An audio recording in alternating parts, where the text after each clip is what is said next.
Yeah, looks like they back for a fifth season, man. Who that? Sports Roundtable. Who?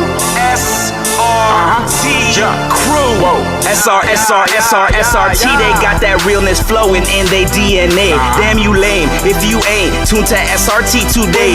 HO got that payload when he say so. What you betting on? Don't get mad at me on fantasy. Break up Kyrie LeBron. I be smooth as sports superhero Hancock in the mix. Deal with roll tide forever. Real talk, you know who he gon' pick. See where I be with SRT behind the glass. That G Money. Made with a strong. I never lose. 6-man elite. That's J Smooth. All you other sports radio shows is fake news. Believe that. Turn up your radios, cause it's time for SRT Radio. Yeah. What up? It's Sports Roundtable, and we're live from our virtual studios overlooking the digital world. I am your humble host, H.O. from Bankhead. Coach be a little late tonight, y'all, so y'all bear with us. But beside me, I got my usual suspect, my guy. You can catch him on Mondays from 7 to 9 o'clock. DNA Sports on the most famous last name in the world, Mr. Asa Brown. What's going on, bro? I'm good, H.O. How you doing, man? Man, all is well. No complaints. And then shout out to everybody tuning in, SRT family crew. I know they in there. So hello, good evening. In a minute. Yes, so how was your week? How was everything? How did you enjoy the conference championships? Oh man, so I actually enjoyed them, right? I mean, I got some hater in me. So, one team lost that I enjoy watching losing. Did they actually lose or they got destroyed? They got beat down. They got beat down. I needed one more score to then go into that destroy mode. Okay, I got you.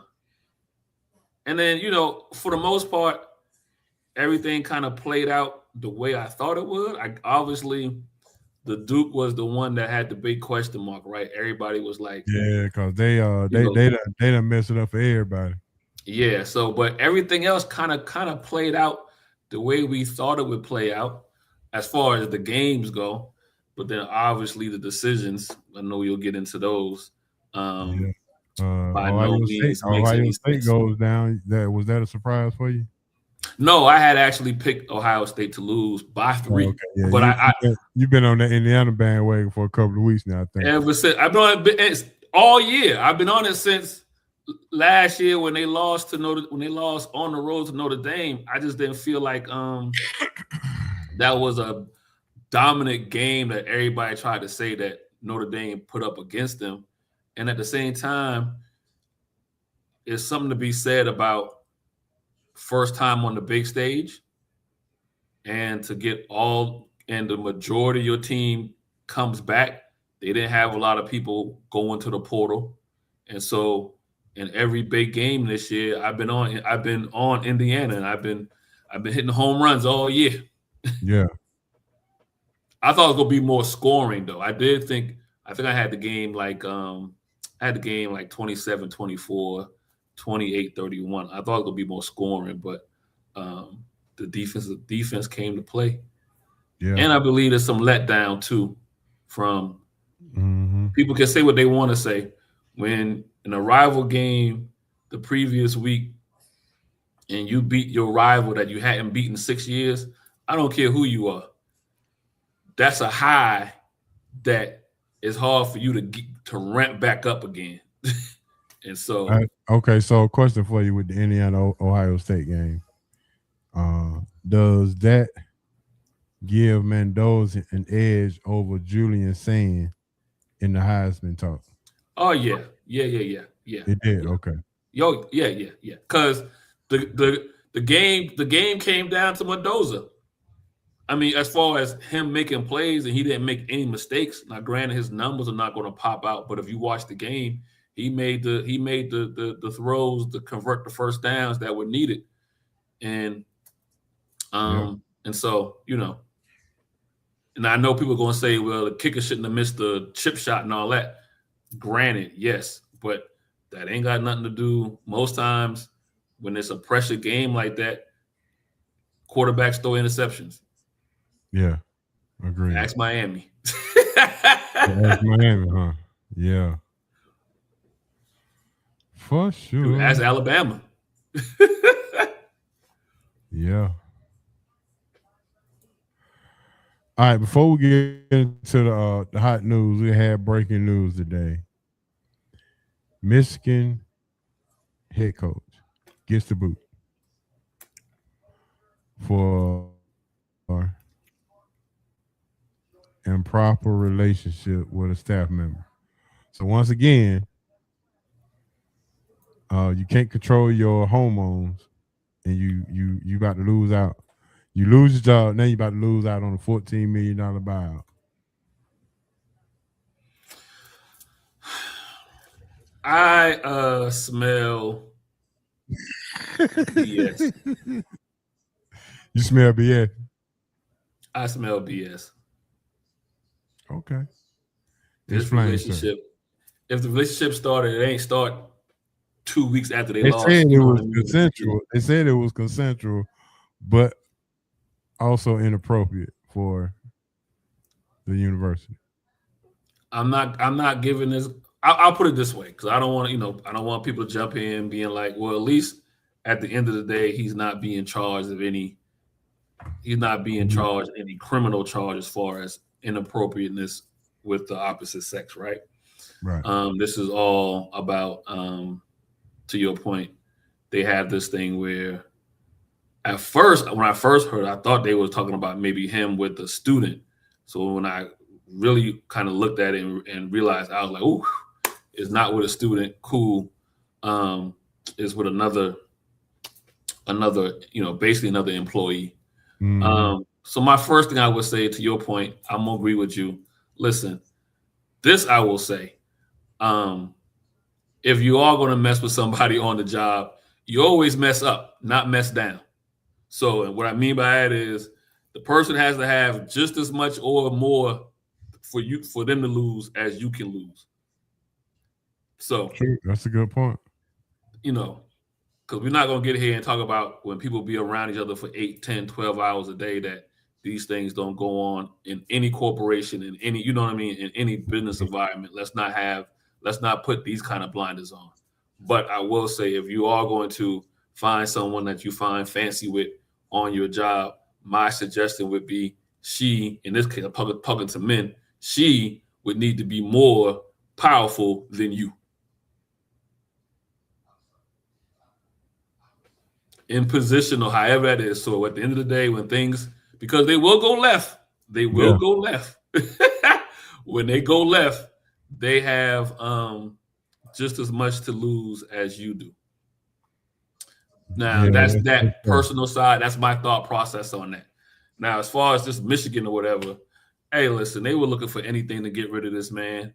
Harbaugh shot up out of there when the accusations hit the fan about, I think, students cheating and grades and all that kind of stuff. Mm-hmm. If he had beat Ohio State this year, you think that this would come out? Right. That I was going to get to that part, but you said it. But do you feel just a little bit,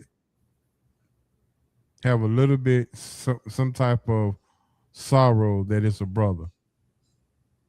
So now I want to go to Michigan State a few years ago. Remember, Michigan State fired their head coach, and over similar accusations, even though his accuser was saying that there was some, could be criminal wrongdoing. Yeah. And they let him go, and then come to find out a couple of years later that it was false, basically false accusations, and they had to cut him a check. But unfortunately, that's going to stay with him the rest of his career. I don't even think he's back coaching in football anymore. Mel Tucker, right? Yeah. So he was getting bukus of money at Michigan State. He was getting paid. He was $100 million, whatever it was. Yeah, he was getting 10 years. A bunch of money, but I agree. But how do you keep yourself out of those situations where You got haters. You got people who want to get rid of you. They just waiting on any little thing to get you up out of there. Sometimes it can be a trap. Yeah. It's easier said than done. And so, there's several. Listen, I'm a single guy, right? I'm a single guy. I'm a single guy. And you literally got to look at everything. You got to look at everything and weigh it out. To your point, there's got to be some self-control. And so, can't date everybody. Listen, for me,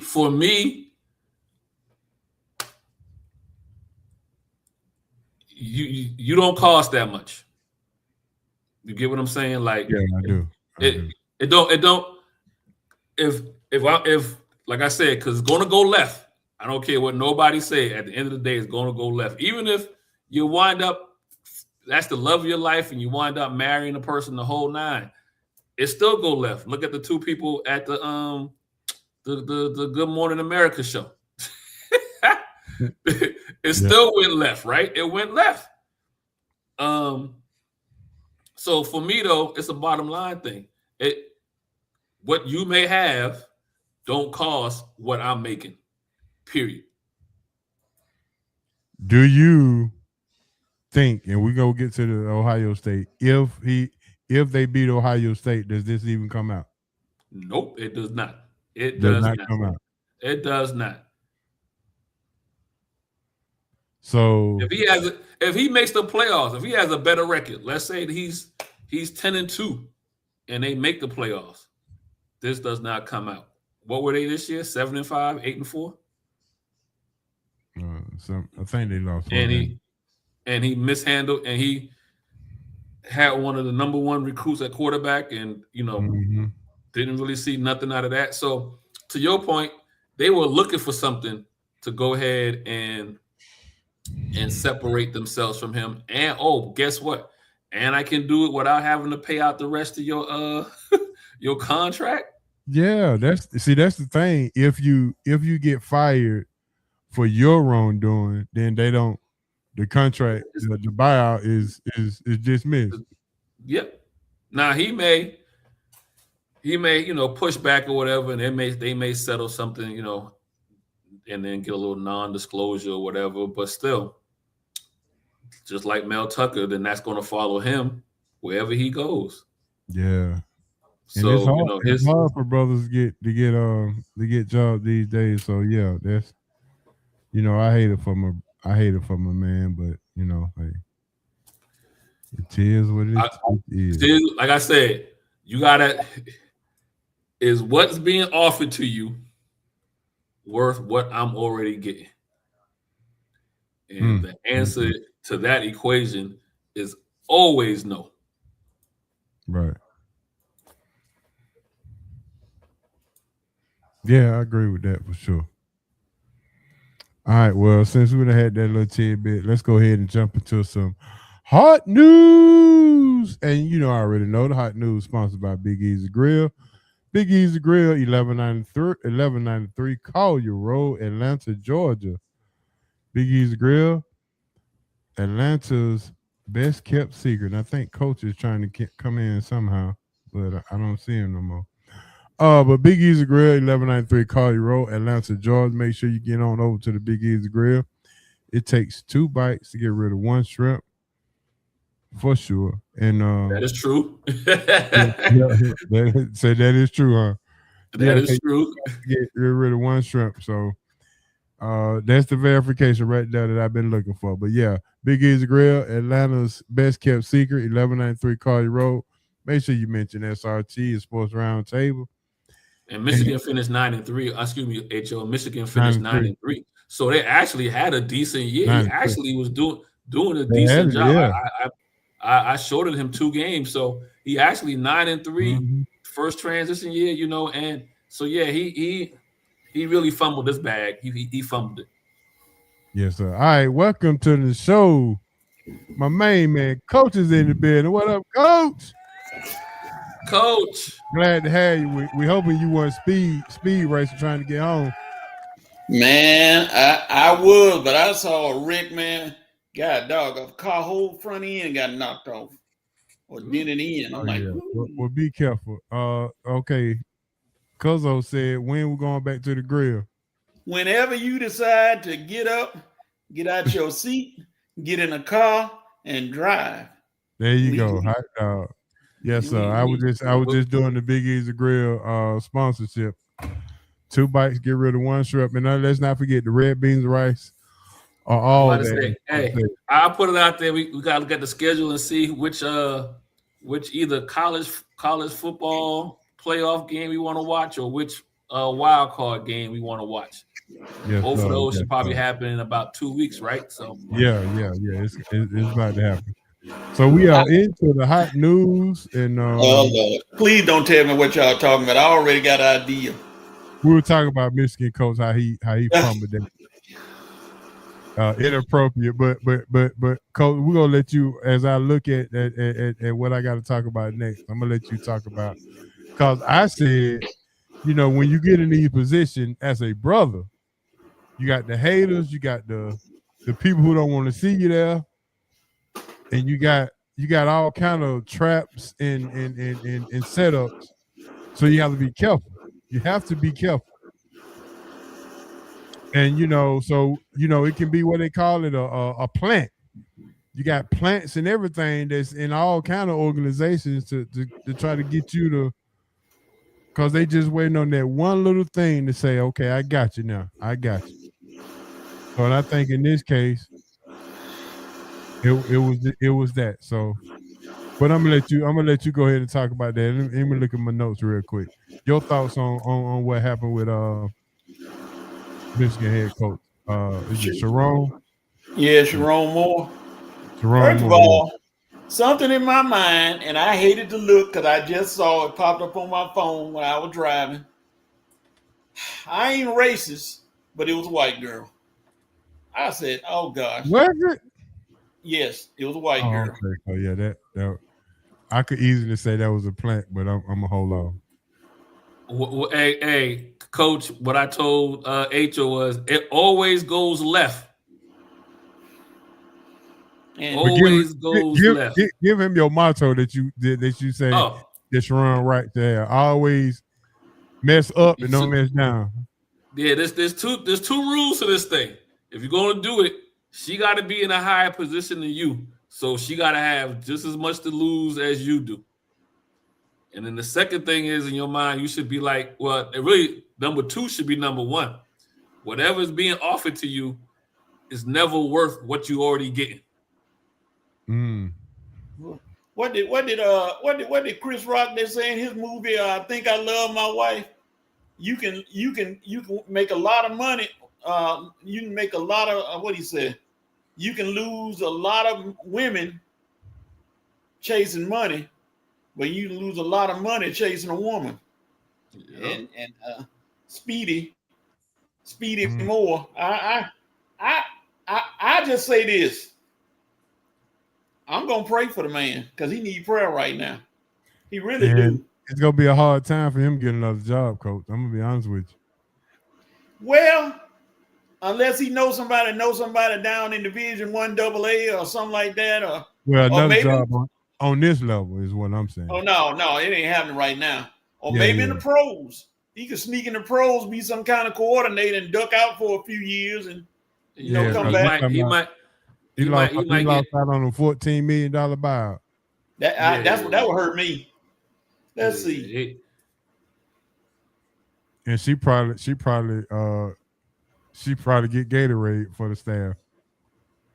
So she ain't had nothing to lose. Let me see. I said it's 2 he things you got. His wife with a football department employee. Say it again. The girl was a football department employee. A football. Not a bad looking girl, but look what she ain't got nothing to lose. Now on the other hand, unless your wife is forgiven, you have nothing. Lost $14 million. Was he married? Probably he was married. Yeah. Oh no, Yeah. my good. Let's go ahead and let's pray for him because that ain't good.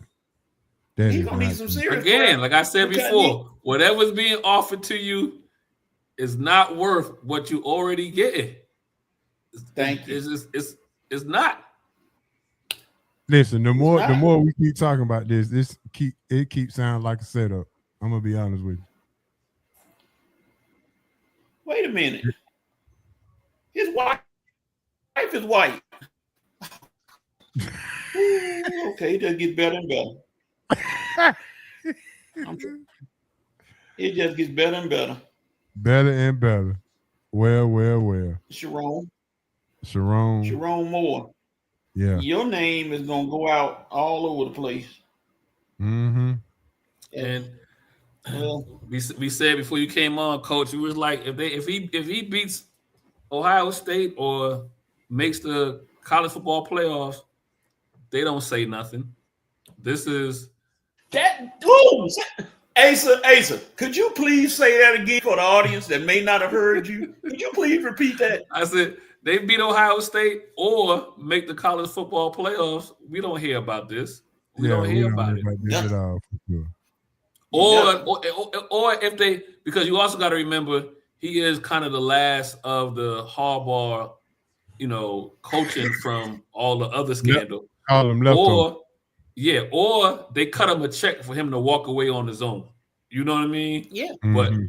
But in this case, because you didn't do any of those two things, I just went back and looked. He had a decent record. 9-3 is not bad for the Big Ten to be the best conference right now in football. To go 9-3, you lost to Ohio State, but you didn't get your head knocked off like everybody thought it was going to happen. They were in that game. But So on top of that, just like you said, they didn't want him there anyway. correct. They really didn't. No, they didn't want him there. That's the thing about it. They didn't want him there. But if he'd have been Ohio State, they would have just, it wouldn't have came out right away. It probably wouldn't ever come out. But It would never came out. They would have given him behind the door. They were gonna at least take a week to at least celebrate beating Ohio State. Man, you'd have seen brooms and dustpans everywhere. They swept that under the rug. Yep. Yeah, I agree. Hey Joe, they beat Ohio State. They in the college football playoffs. They 10-2. They beat Ohio State. They in the college football playoffs. At the time was the number one team in the nation. In the nation. This would not be coming out. Like I said, if they still wanted to get rid of them, they could have gave them an ultimatum behind. That means Michigan would have went to the championship game there, right? Yeah. No, Oregon would have Oregon would have gone. Oregon would have went. Oh, okay. But Michigan would have had a case for being at large bid. Yeah, I agree. At 10-2. All right. With that being said, let's go ahead and get to this college football, man. And the 12 is here and it's finalized. And I want to get your thoughts. Let me pull up the sheet here. And Ace, we'll go ahead and start with you, man. And your thoughts. Who got in? Are you happy? Who got left out? Are you sad? Did they get it right, or you can make some adjustments? All I want people to do is to talk out the front of their mouths, not the sides. And I want people to remember what they said 16 weeks ago, 13 weeks ago, compared to what they're saying now. And I want SEC people to remember all the shenanigans that we would scream about who should have been in when it was the BCS era and then the 4 teams and then what's going on now. I just think people just literally forget what they said 10 minutes ago based upon what they say 10 minutes later. So that's one. The people who I'm really mad at is, well, no, I guess everybody just said I'm mad at. I just feel like the ACC is so weak. They should be treated the same way we treated the Pac-12 3 or 4 years ago when it was the BCS era and then the the full playoff teams. Mm. Like we treated the Pac-12 so bad, the Pac-12 decided to not be the Pac-12 no more and join the Big Ten. Okay. All right, Coach, go ahead. Okay. Go ahead. It's on you. I got to say one more thing about this thing. This man, oh gosh, I just saw Kelly Moore, his wife. They had 3 daughters. Oh gosh, you 3 daugers, and your daddy out there. He gonna be coaching in a Canadian Football League, CFL. He gonna coach. You mean the Michigan coach, right? Cascade Elementary. Yeah. Okay, I'm gonna stay off that. I'm off that now. Let me get alone. Now let me get to another man who's gonna make my Boy Scout list. Pete Bavacqua, AD in Notre Dame. You sound like a sissy. You really do. You sound like a complete, utter sissy, blaming the ACC for your problem. First of all, again, you didn't beat Michigan. You didn't beat Miami. In the conversation, stop right there. But for you to talk about, see my thumb in my mouth, I'm going to take my ball and go home. I don't want to play no more. That's how he sound. Well, I got a reporter for that. I agree with him. I agree with them taking a ball and going home. But that's part of the privilege when you're independent. The reason FSU should have did the same thing when FSU got treated worse than this Notre Dame situation. When FSU was 12-0, and the only reason why you could say that they wasn't going to be in the playoffs because your quarterback got hurt.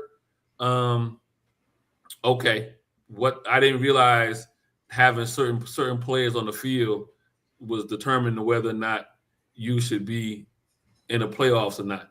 But the reason why Florida State couldn't not show up is because they are part of a conference, and you have contractual obligations. I don't have contractual obligations when I'm independent.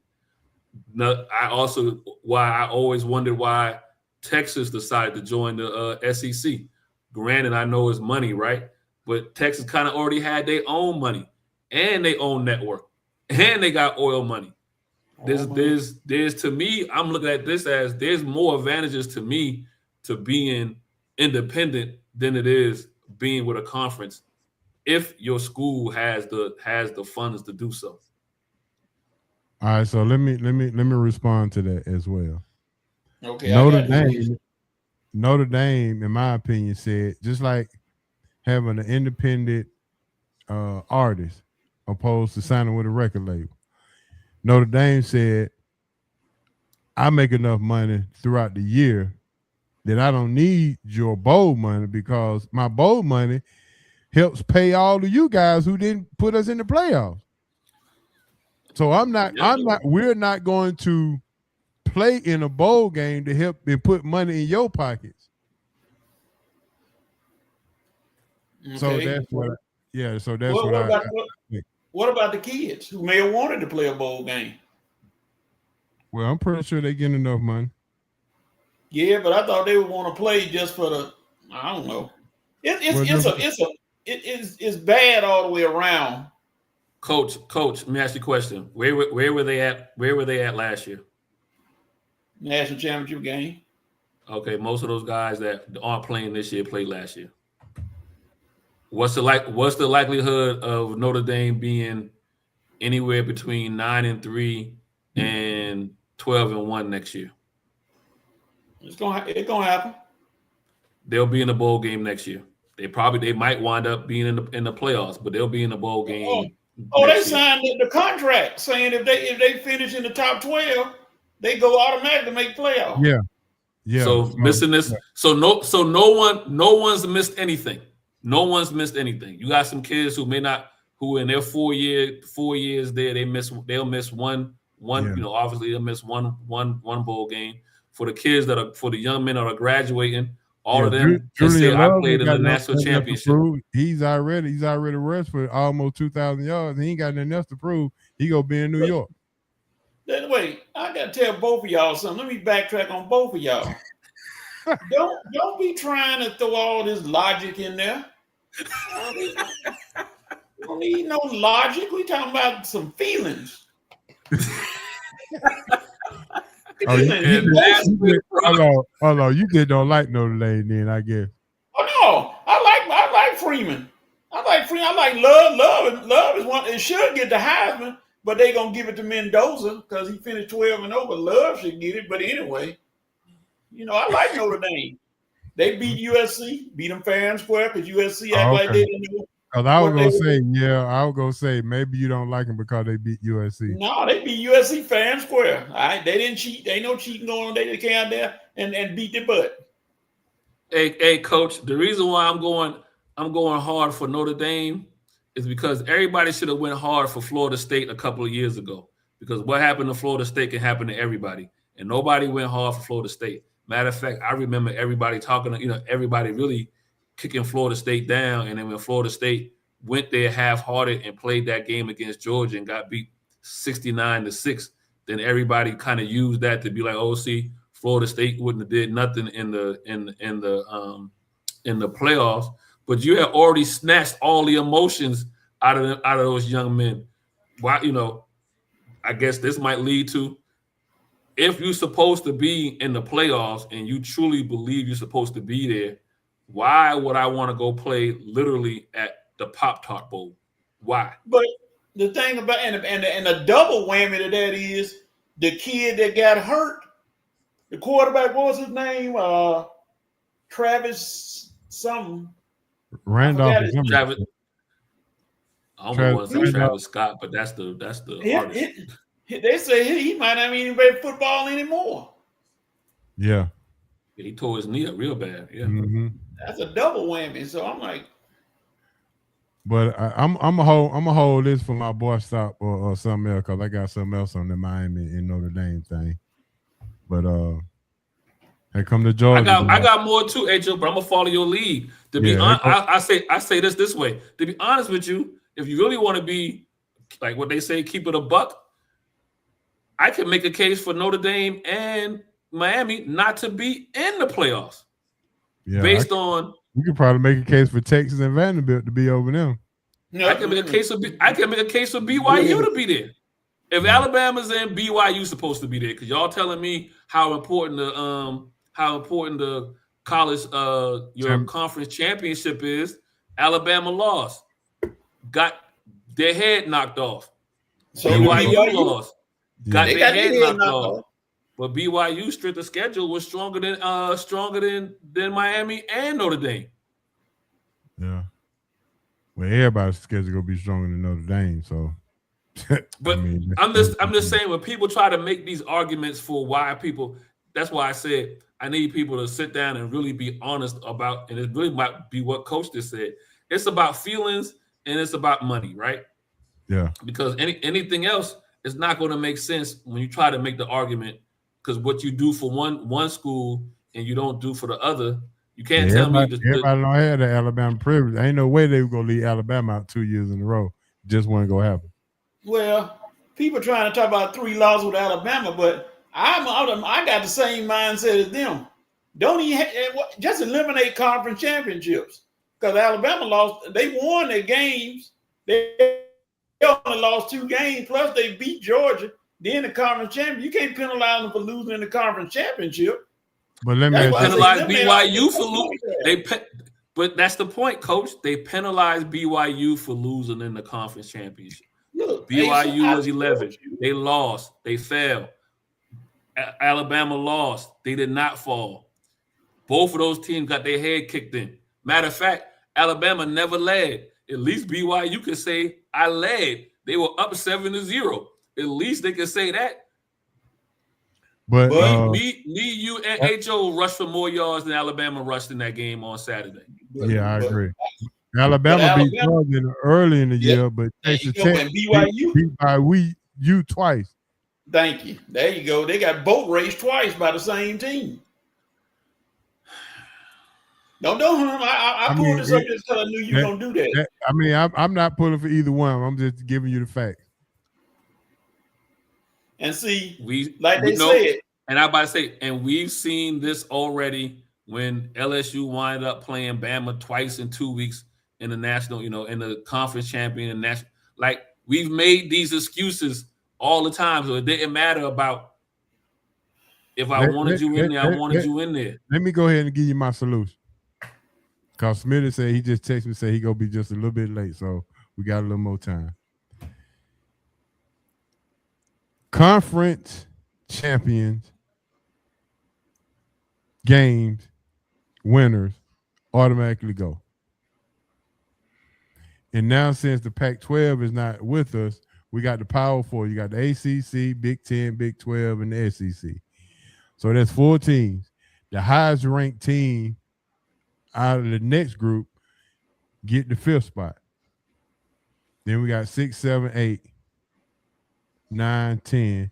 So the next 4 or next 5 is all the ranked teams. 11 and 12, 13 and 14 should have a play-in game. A play-in game to see who go get that the last 2 spots.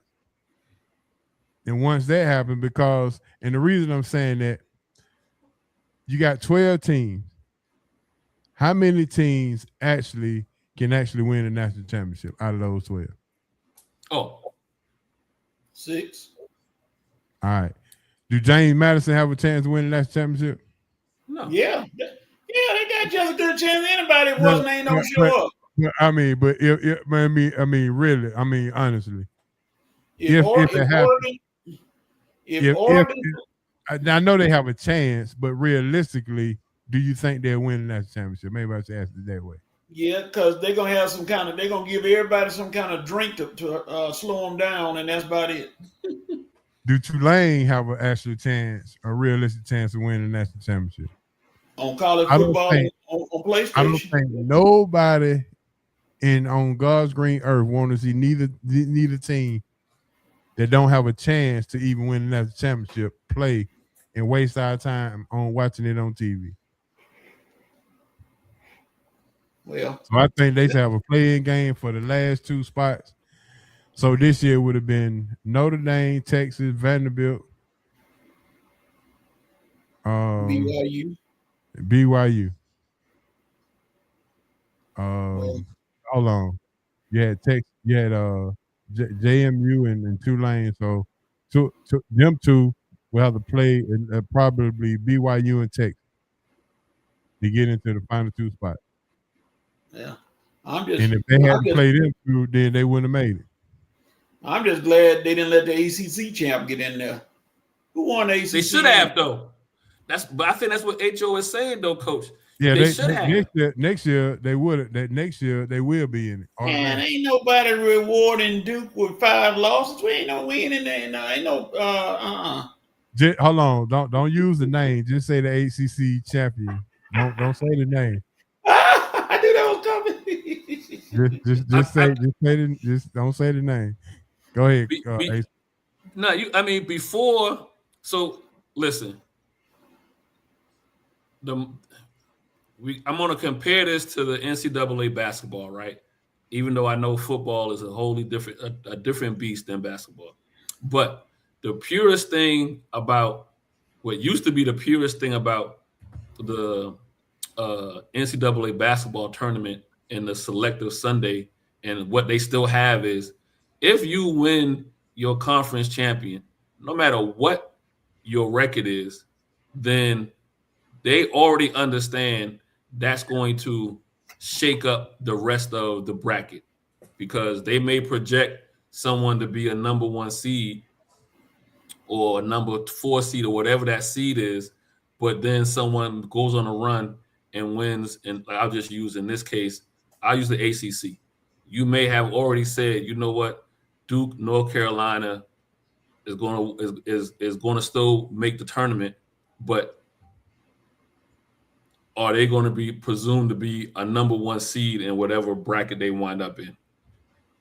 And then there's going to be a bubble team that is, hoping to get selected. But then you wind up having a team come out of nowhere and win the conference champion. In this case, I just say Clemson wins the ACC, who wasn't going to wind up being in the dance, but now they are, because you have an automatic bid. I think when you have that, if they can go into it with that mindset, whether it be 12 or 16, then no one can argue about not being in, because now you understand there are things that may happen that no one has control of. And in this case, they can't change the rule week by week. Week by week. So this year, if Duke wins and gets in, who gets left out? In this case, I think Miami does get left out because, one, they didn't make their conference champion, and they were already sitting, toward that 12. And I believe no one would put up a fuss because they understand that's already built in to the system. The way it is now, it's willy-nilly. To your point, H.O., I can say one thing today, and I can be like, you know what? I can make an argument for Alabama to be in the system, be in the tournament, and then I can turn right around and say the exact opposite and apply that to BYU. Yeah. Well, I will say this. Expanding it to 16 ain't going to change the problem, because the problem is that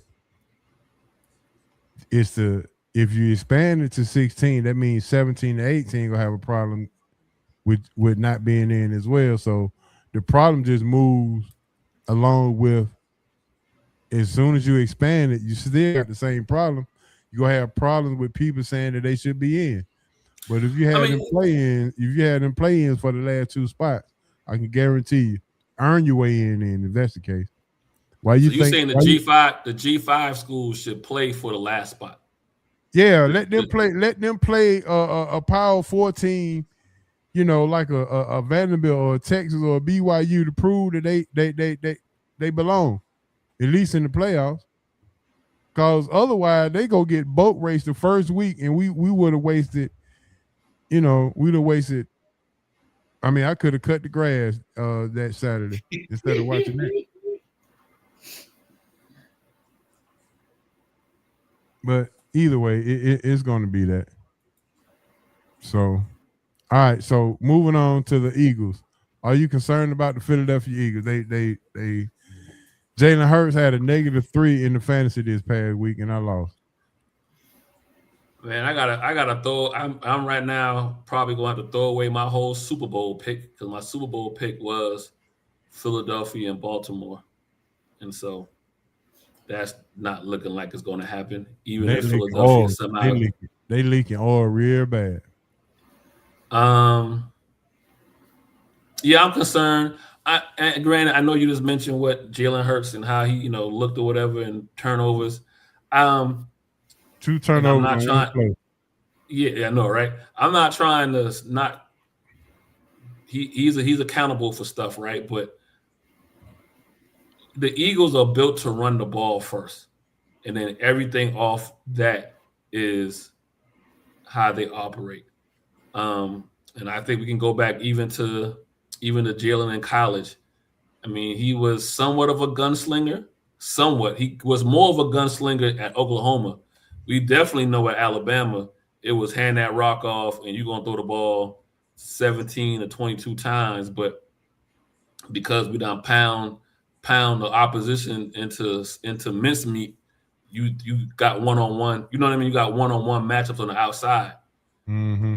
Oklahoma was, because of the coach, they was throwing the ball around, but that was more a scheme.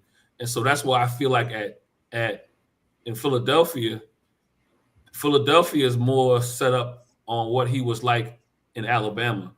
Run the rock, and then you could throw off play action. You can run so much that when he does throw, you really got one-on-ones, right? You're not looking at so much as zones and all that kind of stuff, because you got to respect the run so much. When that is gone, then he's not in his wheelhouse.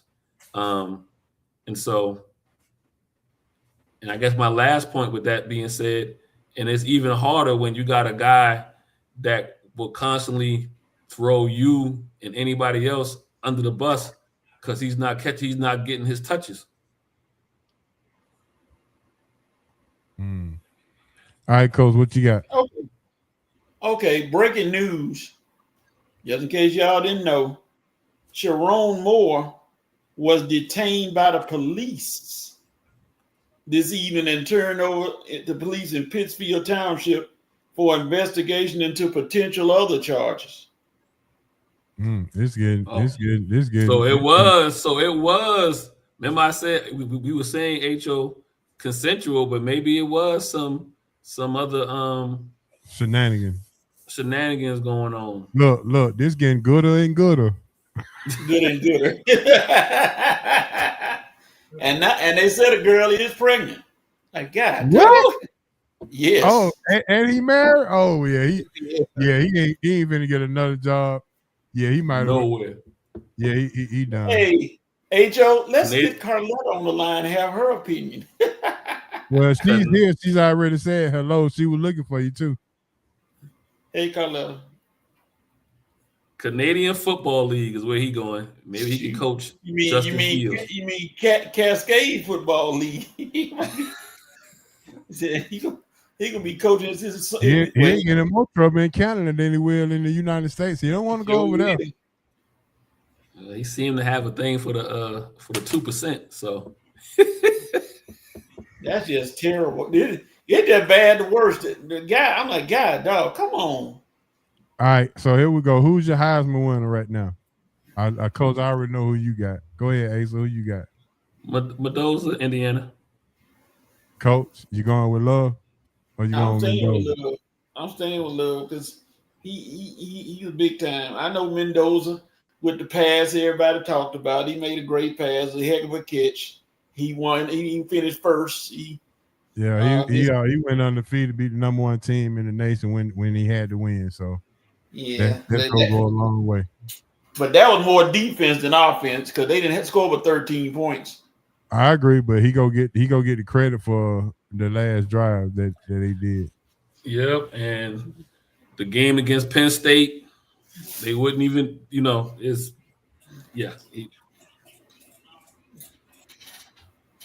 Mm-hmm. I think Indiana gonna sweep all the awards. HO. No, they ain't. Head coach gonna get coach of the year. Mendoza get the Heisman. Did y'all see the reel when they talked about the Indiana coach and they asked him 2 years ago how you going to recruit against Michigan State and Michigan, and he told them to Google me because I win. Yep. 2 years later, he goes undefeated and win the Big Ten championship. Yeah, the boy from Rodriguez from Texas Tech won Defensive Player of the Year, so they ain't getting that. Right. Yeah, like I said, it's somebody else that they said should have been there, but I think those 4 were the correct. Oh yeah, the boy from Oklahoma could have been there, but he got hurt. Yeah, well, let me go ahead and break down the 4 that's in there. Julian Love, Mendoza, Sands for Ohio State, and one more 4th boy. It's a quarterback. Diego from Vanderbilt, yeah. Finally get Diego out of New York. Up to New York. I mean, the Indiana Ohio State was, like I said, a de facto number 1 seed in the playoffs. The de facto whoever won that game, based on numbers, will probably win the Heisman. A lot was riding on that game, and everybody watched that game. Right, to your point, Vanderbilt's quarterback was at home. Who was the other gentleman you mentioned? Love. Yeah, Love. So, we already seen what he done did. He done rushed his butt off. So what we're gonna do, this is what we're gonna do until Smitty come on.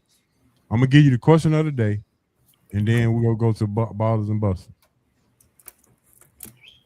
The question of the day, speaking of Heisman, what is the biggest Heisman snub in the history of football in your opinion? And I got some stats for you and some years for you. I think I'll put them in the show notes, but just in case, I got them for you right here. So you're gonna have a Tommy Frazier, a Larry Fitzgerald, and Adrian Peterson, just to name 3. All 3 in a run against each other? No, Tommy Frazier got snubbed Oh, by Eddie George in '95 because Nebraska went undefeated, won in back-to-back national championship. Peyton Manning, yeah. of course. Charles Woodson won that year. Lars Fitzgerald had a historic season, 22 And Dominic Sue. lost to Jason White in the Heisman in Oh Oklahoma. Lord. If that ain't the one, Adrian Peterson, freshman record. Yeah, Lost he Matt got Ryan. you leaving out one. Marshall Falk. Gino Toretta. How he win the Heisman? Oh yeah, at 100 years old. I think that was that's the Marshall Falk '92 season. So Marshall Falk, he was a sophomore that year. Maybe that's why they didn't give it to him. But he was a sophomore that year, lost to a Gino Toretta. So those gonna be our topics. But until we get back to it, okay, Cuz say he think it's a push for the Heisman. It's gonna be close, that's for sure. Yeah, but I think Mendoza got the upper hand right now. Yeah. Yeah, that's for sure. All right, let's go ahead and get the ball, the buses, and bus stop before Smitty get on here. Smitty should be popping up in a minute here. But we'll go ahead and put the ball, the buses, and bus stop in the chat, and we're going to go ahead and read them out for you. All right, starting off with the baller this week.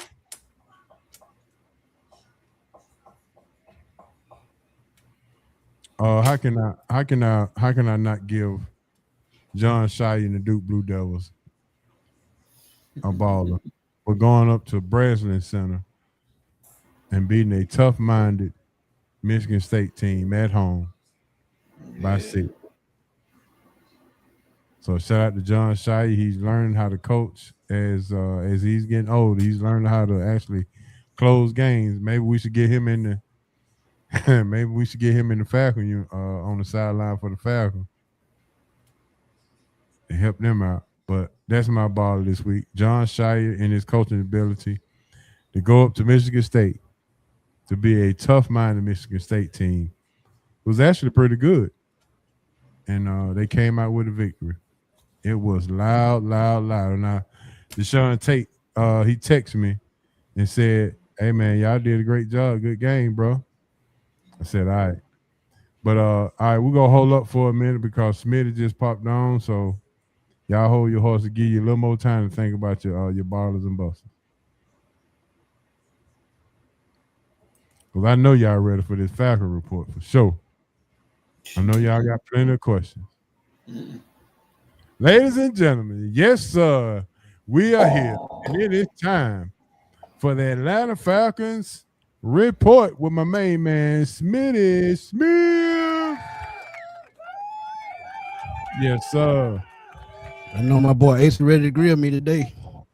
I don't know. I don't know. I don't know. But listen, off the rip, I know I sounded excited, but the season, I'm not sounding excited because of the season.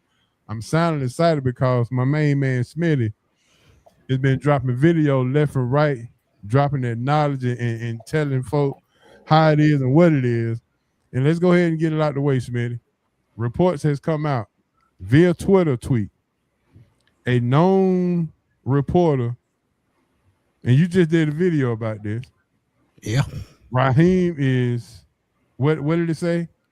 Good is gone. Good is gone. Okay, let's talk about it. Do you trust the reporter or do you hope that it's true? Or what's your thoughts on that? I somewhat trust it, but I got to see it with my own 2 eyes. When Ian Rappaport and Adam Schefter break it, I know it's true for real. But if you look at what's been going on this season went down the drain, all the turmoil in the locker room. You can't keep that toxic environment in the locker room, man. Come on, let's keep it real. Yeah. So I mean, that's why I agree with, if it's true. But he's done too much to go forward. He's done too much to go back. So it's just out the door to me. So would I be wrong, Smith, and said I don't think he should get fired for the rest of the season? I think he should just sit in the crap that he's already made and make him suffer. Yeah, And they then should just let him wait. And then at the end of the year, then you get rid of him. I could see them waiting to the end of the year, but I will say this. Shout out to my boy A1. We talked about this a little earlier. They got outscored 31-3 in the second half of the last game. Right. If they get blown out this game by anywhere from 24 to 30 points, that lets you know the team quit, season over. So let it be what it's gonna be. And if you put in an intern coach, it's just for a short time. Mhm. So I mean, we'll see. If But, they get if they fire him for the rest of the season, that means they just super tired of him. I mean, it just is what it is. I mean, Arthur Blank has seen enough. And honestly, he should have seen enough 6-7 weeks ago. That loss to Miami was enough to me. And I told you last year, remember we had a conversation last year about if we lost to a Saints team that lost 7 straight, it was going to go down from here from there, and it did. And since that point, they've been 6-20, 6-19. So it's not going to get better. Hey, Smitty. All right, look, I knew Ace would. He was throwing it up. Go ahead, Ace. Nah. So I personally think they would have held on to him, but sometimes you get to looking at somebody else's pockets, and what I mean by that is Tampa. This will let you know how winnable this division was. Look at what Tampa's done the last 4 weeks. Look at what Carolina's done. And then we all know the Saints are in shambles. So as this division got worse than what we even thought it was going to be, and when you start looking at the talent up and down, back to your point, you might as well go ahead and let them go now. Yeah. Let them go. Or, I mean, you can't go wrong either way, right? I get HO. Let him sit there and let him stew in his own bucket, right? Because if you let him go now, you're going to owe him money, so you might as well let him stay. Yeah, just let it be. Let him go, you got to cut the check. So that's one thing we already know about Blank. He ain't the one to get rid of money. That's the part of the problem anyway. Him being cheap. Facts. And then to your other point, I think what y'all just said. There's some stuff that just kind of started leaking out. Reporters talking about how he's handled some players compared to others. That stuff only comes out when you're trying to appease the PR side on why you letting the individual go, and probably even more so for Atlanta when it comes to Raheem, because he is an African American head coach and all the stuff that goes on when it comes to head coaches in the NFL. You got to leak as much as you can to overly justify letting them go. Right. Right. And with this fan base or whatever. So I'm more interested on the thought process of who might already, I think I asked you that on Twitter.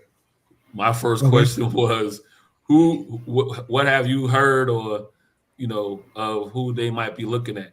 Is it another, I don't want to say a retread, but another retread in the NFL, or is there somebody out of college that's catching their eye? I haven't heard anything because, I ain't talked to my sources like that yet. But, I get more on, towards the end of the season going into the new league year.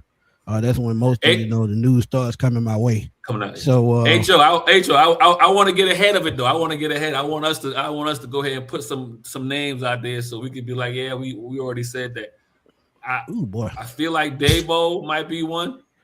That's a good one. Mike McCarthy, his name. Mike McCarthy. What's up, man? No doubt. McCarthy might be one. And the thing with Dabo and McCarthy is it'll depend on who you're gonna keep as your quarterback, right? If you wind up saying that you're going to still run Penix one more year, then I don't want Dabo because he runs his quarterback, and you can't put Chandelier Penix under him.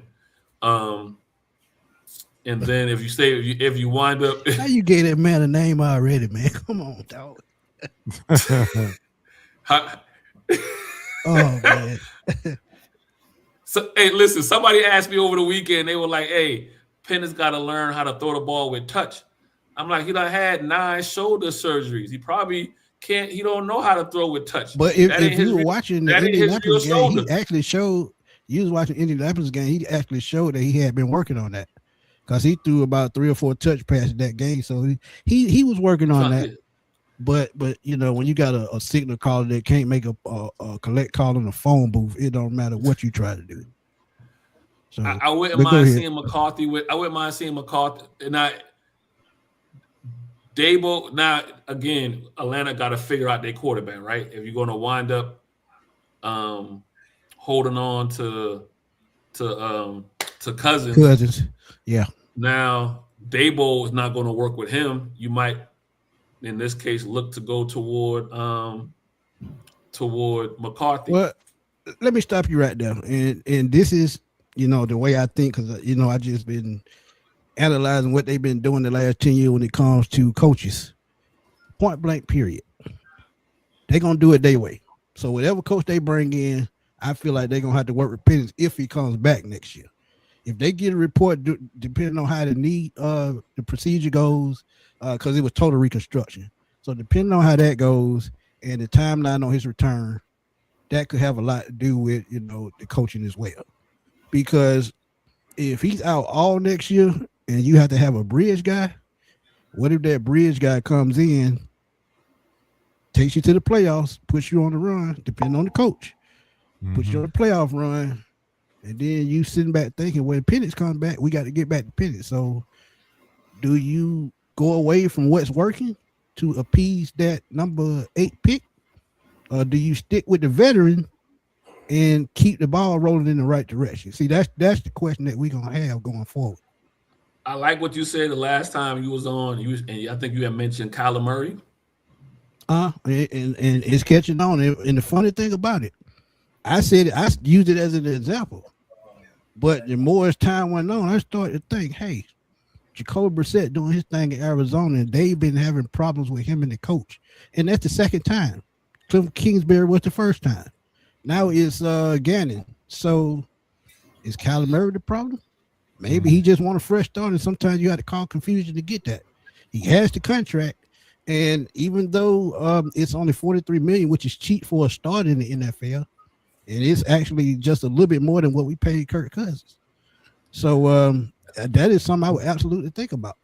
The reason why I brought that up to you after you said it a couple of weeks ago, I thought about it. I'm under the assumption now to go ahead and have to HO. You already know I said you got to blow it up, right? You got to blow it up. You know what? There's no, because of all the injuries, there's nothing almost for me that Penix can do to sign him after his rookie deal. Well, I'm gonna be honest with you. That's on the coaching staff, because if you pay attention to what they've been doing the last 2 weeks as far as how they've been coaching both quarterbacks, the playbook and the scheme for what they plan for Penix is totally different from what they game plan for Penix. And they used the excuse that he's in the pistol, he's in the shotgun, because they don't want him to put, too much pressure on those knees. As far as Kurt, they talk about, it's what he prefers. So if you coaching one different from the other, how you expect one to prosper more than the other? So to me, and I said it and I say it again, I'm not scared. To me, it just seemed like a sabotage thing from the jump. One, because Raheem Morris wanted Kirk Cousins, Arthur Blank wanted Mike Penix. So it was a struggle right there. And that let me Atlanta know, Browns? We the Atlanta Browns? Pretty much. So that's my opinion. Falcons? Dang. Kirk and Raheem was in Washington together. Exactly. So they knew each other. So that was his boy. So he was again, just like the offensive defensive coordinator, his boys, so was the quarterback. So he wanted things his way or no way. And that's what it seems like to me. So now, if you go back and you look at Twitter and see the Ray McLeod situation that popped up, and I think he's deleted the tweets, the Instagram post since then. He says in so many words, it was never about the performance. It was about speaking out, insubordination. So It's just a mess, man. You just can't keep that around. But as far as the quarterback, to answer your cousin question, that depends on what we do at the head coaching position. Because Penix, I still feel in the right system, he can develop, but he got to have the right guy to develop him. So something like from the Andy Reid or the Sean McVay tree. And I know Zach Robinson came from that tree, but he was on the butt end of the tree, and it doesn't work. He wasn't paying attention. Yeah, class. he flunked. He flunked. But yeah. But there's your question right there, today. Yeah, that's what I was just saying. Yeah, it depends on the coach and who he brings in as the offensive coordinator. One thing that I want y'all to keep an eye on is Clint Kubiak. What he's done in Seattle, and you seen it last week. Look, young man, his dad was a great offensive mind. He could have just stayed in Atlanta. He had to get back on the plane. I know people want to get these head coaching jobs, but I'm just always surprised that these teams don't start paying some of these OCs head coaching money. Hey, Asa, I said that with Kyle Shanahan. Yeah, you should have did that and kept him here. I think if you promise him the head coach position in about, I say, year or two, and you give him about $8 to $10 million a year, he would have stayed. Even though he wanted his own team, he would have stayed. But yeah, Clint Kubiak is a name I would look out for, man, because his play calling and his development of quarterbacks, he's been pretty good at that. He did it in Houston a couple of years ago. Now, you talking about look out for him as a head coach or OC? Head coach. Yeah. Okay. If they want to go back to that first time route, which they likely would do, because that's something that Arthur Blank loves to do. He doesn't go to veterans that have been around a while, because if so, he would have probably hired Belichick or Vrabel the last time around. All right, let me play devil's advocate real quick, Smitty. Go ahead. I'm not trying to say Raheem's job, because I think he's we got to fix it, man, too much. But do you know that he has a better record than Kyle Shanahan in his first 2 years of coaching? Yep. And Kyle Shanahan turned it around in year 3. Yep. So with that being said, could you imagine or envision giving him a third year to try to turn it around? No. Stats can be misleading, and that is real misleading, because when I look at San Francisco, I look at structure within that organization. So, and John Lynch was the first time. He was the first time GM at the time, and he got some leeway. But when you look at Terry Fontenot, he in his 5th year. This is the final year of his contract, and it was probably his last chance. So if he didn't get this right with Raheem Morris, both of them gone. See, there's a difference. San Francisco want to stick by Lynch anyway. But now that Terry Fontenot's in the final year of his deal, he probably gone too. And it's sad because, again, you look at the dynamic of everything. Coach want one thing, ownership want another thing. Yeah. And you can't run an organization like that. Look here, Antoine Jermaine Smith. I get a new middle name every time I come. What up, Coach? It has to be clarified. I mean, have to. Now, do you think with the Falcons not knowing how to use Kyle Pitts, do you think that they will make some kind of move with the Chiefs to acquire some talent? That's a great question. I actually feel like they should have traded him at the deadline, because, as I said, man, he had lost the team already by then. You should have tried to get something for him, but now the only way you'll get something for him is a sign and trade, because he's a free agent, after this season. That's what I was asking a few weeks ago, wasn't I, Smitty? I was asking about that. You asked me that, and I said they should have traded him, because don't interrupt, okay? Please. Thank you. Go ahead, you paid attention 3 weeks ago. But yeah, man, Coach, you just should have got something for him, man. And I was talking about this earlier on my show, man. It still makes me mad to this day. You wanted to replace Julio Jones. Jamar Chase is sitting right there. We had no pass rush then. You had Michael Parsons sitting right there. But you want to go get a tight end that you say is a tight end, but his blocking is not up to par. He's inconsistent when it comes to what they call him, a combo wide receiver. What they call him? combo tight end wide receiver, but at the same time, his hands like Butterfingers. So look, I mean that's got to be at this point a bust. And people blame it on the quarterback by him not having a quarterback. But look what Brock Bowers is doing in Las Vegas. And do he have a quarterback? Hey, hold on, Smitty. Now, Mariota got him killed for one season because he just did it again to Hurts in Washington. So, Mariota out there throwing hospital balls he throwing knee and ACL bombs all over the place. Yeah. So one of them that was his fault. I give him that. But again, when I look at talent that's been over the years, such as Larry Fitzgerald didn't have a quarterback, to Kurt Warner came, Andre Johnson didn't never have a quarterback. So when you see things like that, it's all about the player and how much they work on their craft in order to get better, to get open. He's 6'6", 250, running 4.4. He has absolutely no excuse to not put up good numbers, no matter what the quarterback is, because if you get open, the quarterback gonna fire you no matter what. Let's do this then, Smitty. How about let's play Kyle Trask for the rest of the season. Take out Kurt, and we can start letting Kurt let him know that he can probably be on his way out. And Kyle Trask possibly can be the bridge until Penix come back.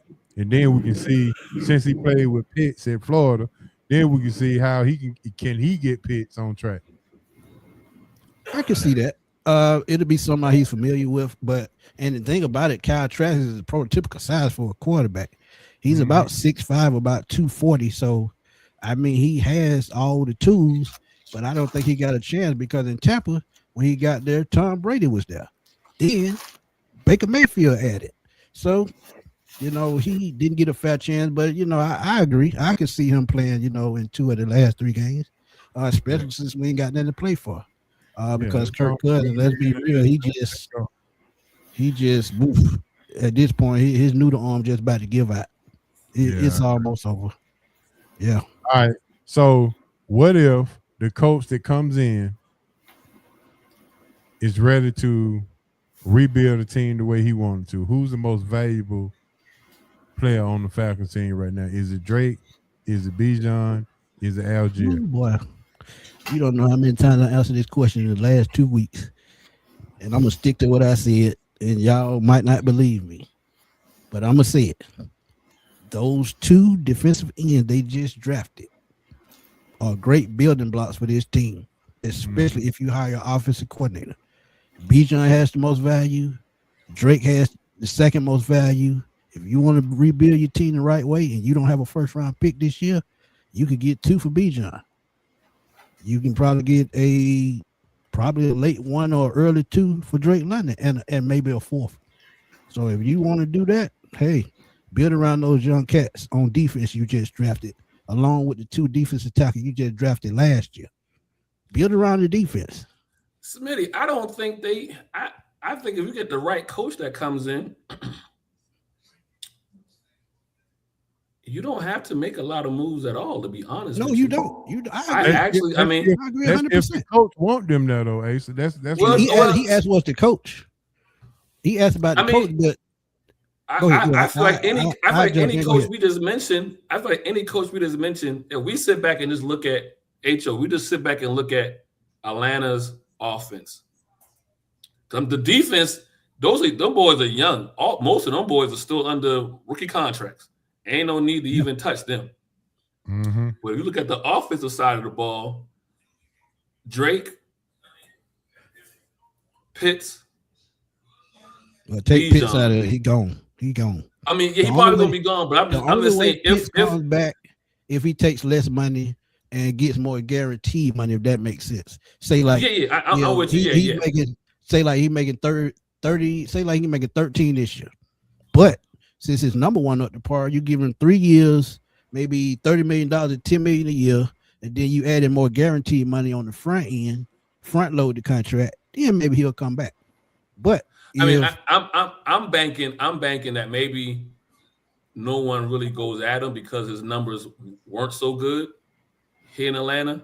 That I don't believe that, because Andy Reid, Sean McVay, those type guys in those type offenses, Kyle Pitts would be a Pro Bowl or All Pro type player, because both of those guys know how to stretch the field. They know how to go vertical, and that's something Pitts loves to do.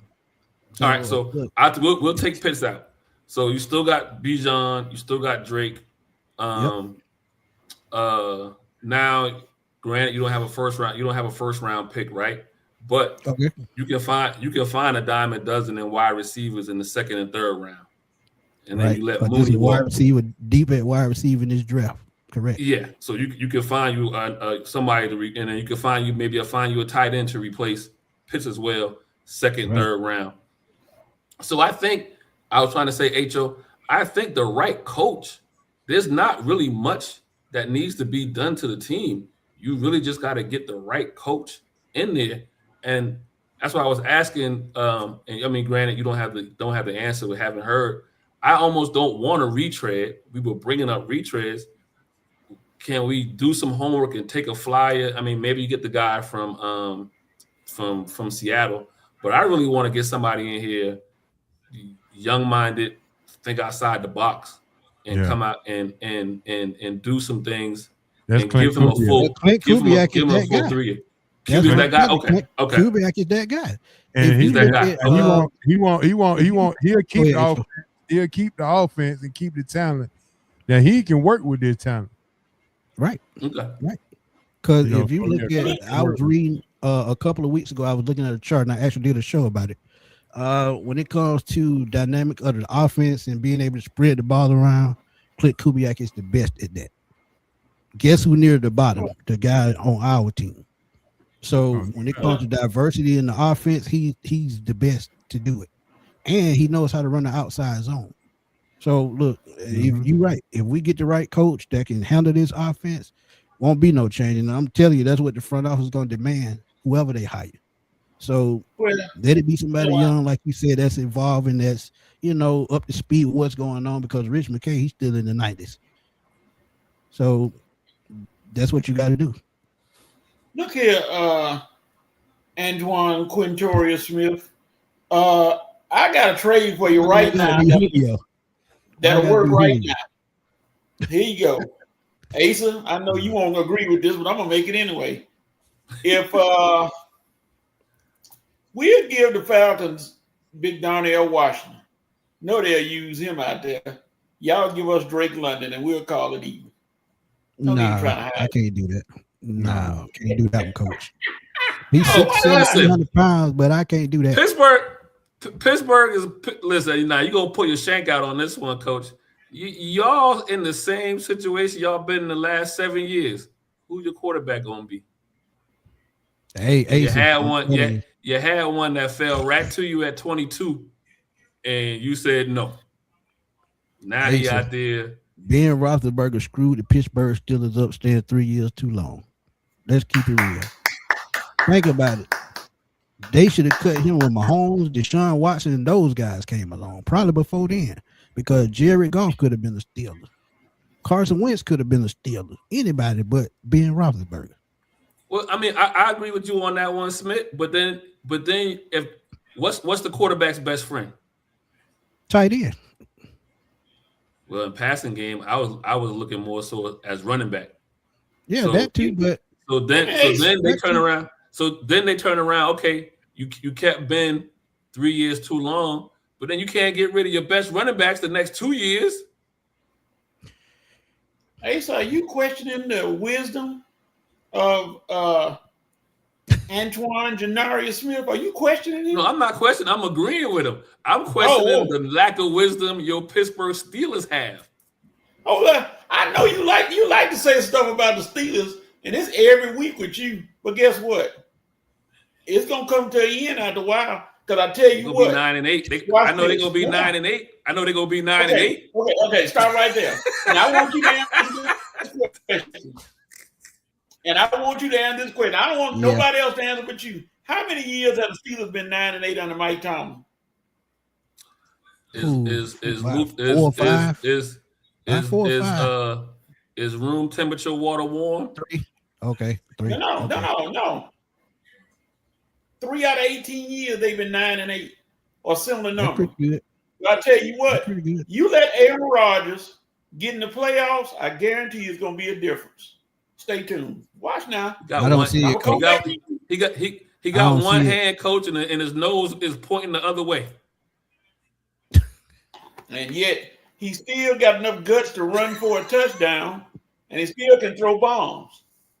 So hey, you can't knock him for beating Baltimore.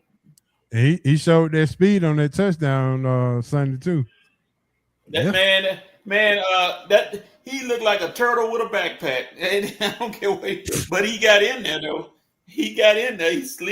He slithered in there and stuck the ball out to make it look like he was bad, and then had the nerve to do the discount double check. I'm like, God, dog. Well, if y'all let him do that, y'all need to stay. That's good for him because Green Bay probably wish he did that 5 years ago. They would have been another Super Bowl. Trying to get his commercial back. Yeah, he's trying to. I can see that. Trying to re-up the commercials. All right, Smitty.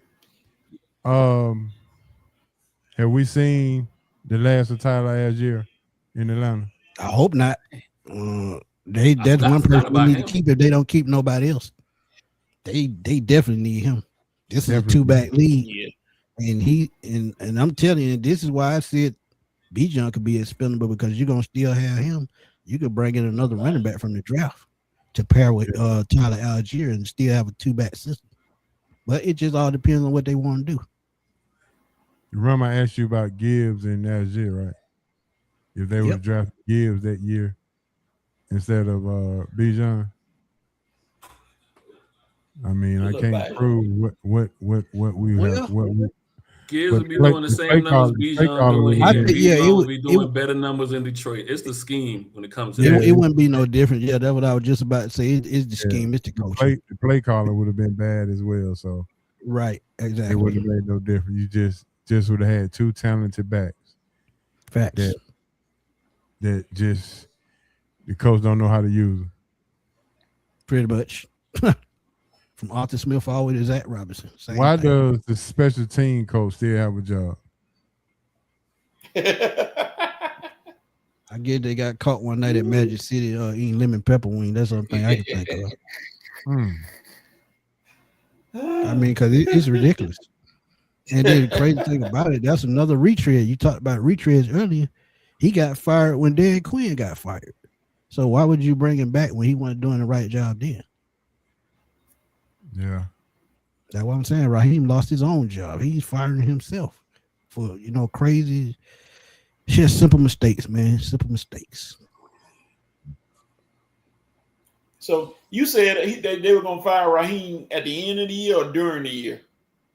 I just wait. It could be after this game tomorrow. It depends on the score. But I would just let him, coach out the rest of the year. You ain't losing nothing.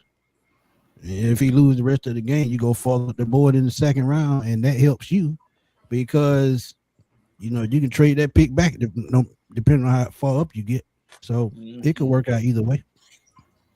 Yeah, might as well experiment these last few games. That's what I said about Cleveland. Cleveland, that's the most ridiculous organization. Now that you talking about fired, he need to be somewhere hugging himself. Yeah, coach. He should never get another job in the NFL. Yeah, never.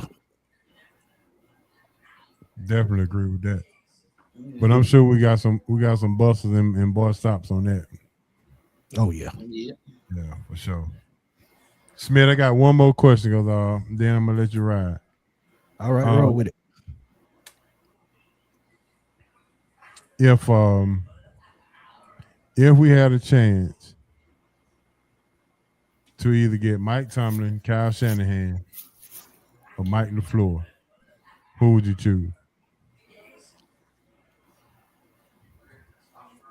Kyle Shanahan, because he was the teacher to Matt LaFleur. Mike Tomlin, I feel like he's going to be Pittsburgh or retirement for him, to keep it honest. I would like him here because I know what he brings as far as structure. coming from Pittsburgh. But You will don't know the how to handle Falcons let him? quarterbacks though. But will Atlanta let him do his thing? That's the question. But with Kyle Shanahan, I know what I'm getting. I know what he's done. I know what he's capable of. And when it comes to quarterback in his system, no matter who's back there, he gonna make him look like Joe Montana. Because gotta remember, Brock Purdy's 7th-round pick now, so he just got $50 million. So I say Kyle. All right, Cole, what you got? I'm gonna step away from the show for now because I notice Ace always sneak in negative comments about Pittsburgh. He think he's slick. I heard what he said. Hey, you think you slick, don't you, Ace? I said he can't handle. I said he can't handle quarterbacks. Okay, so explain this. So he a defensive guy. What he's saying, Coach? He a defensive guy, and what do they always say? If you keep doing the same thing, what's the definition of insanity? Doing the same thing over and over again. Expecting a different result. As brilliant as he's been, as far as keeping a non-losing season, there's been a lot of repetitiveness through all of this that has gotten you nowhere. Now, I will say this, Coach. There's a few years in there, I believe, y'all lost some games because New England was cheap. So, absolutely. You know, there's a few years where, you know, either you beat Baltimore and you lost New England, and we found out that, you know, Bill Belichick had the binoculars out. But now, at the same time, after all that went by, we've gone through several years, and you needed a quarterback. And as strong as this man, and these are his words. His words were, "I love when somebody says about a player that has whatever something that they don't like. All that tells me is those coaches don't want to coach."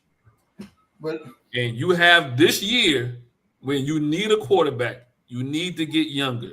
You've tried all you could have tried with your 1-year deals here and there, and somebody falls in your lap that has all the pedigree that you would want in a professional player coming into the NFL, and you punt the ball.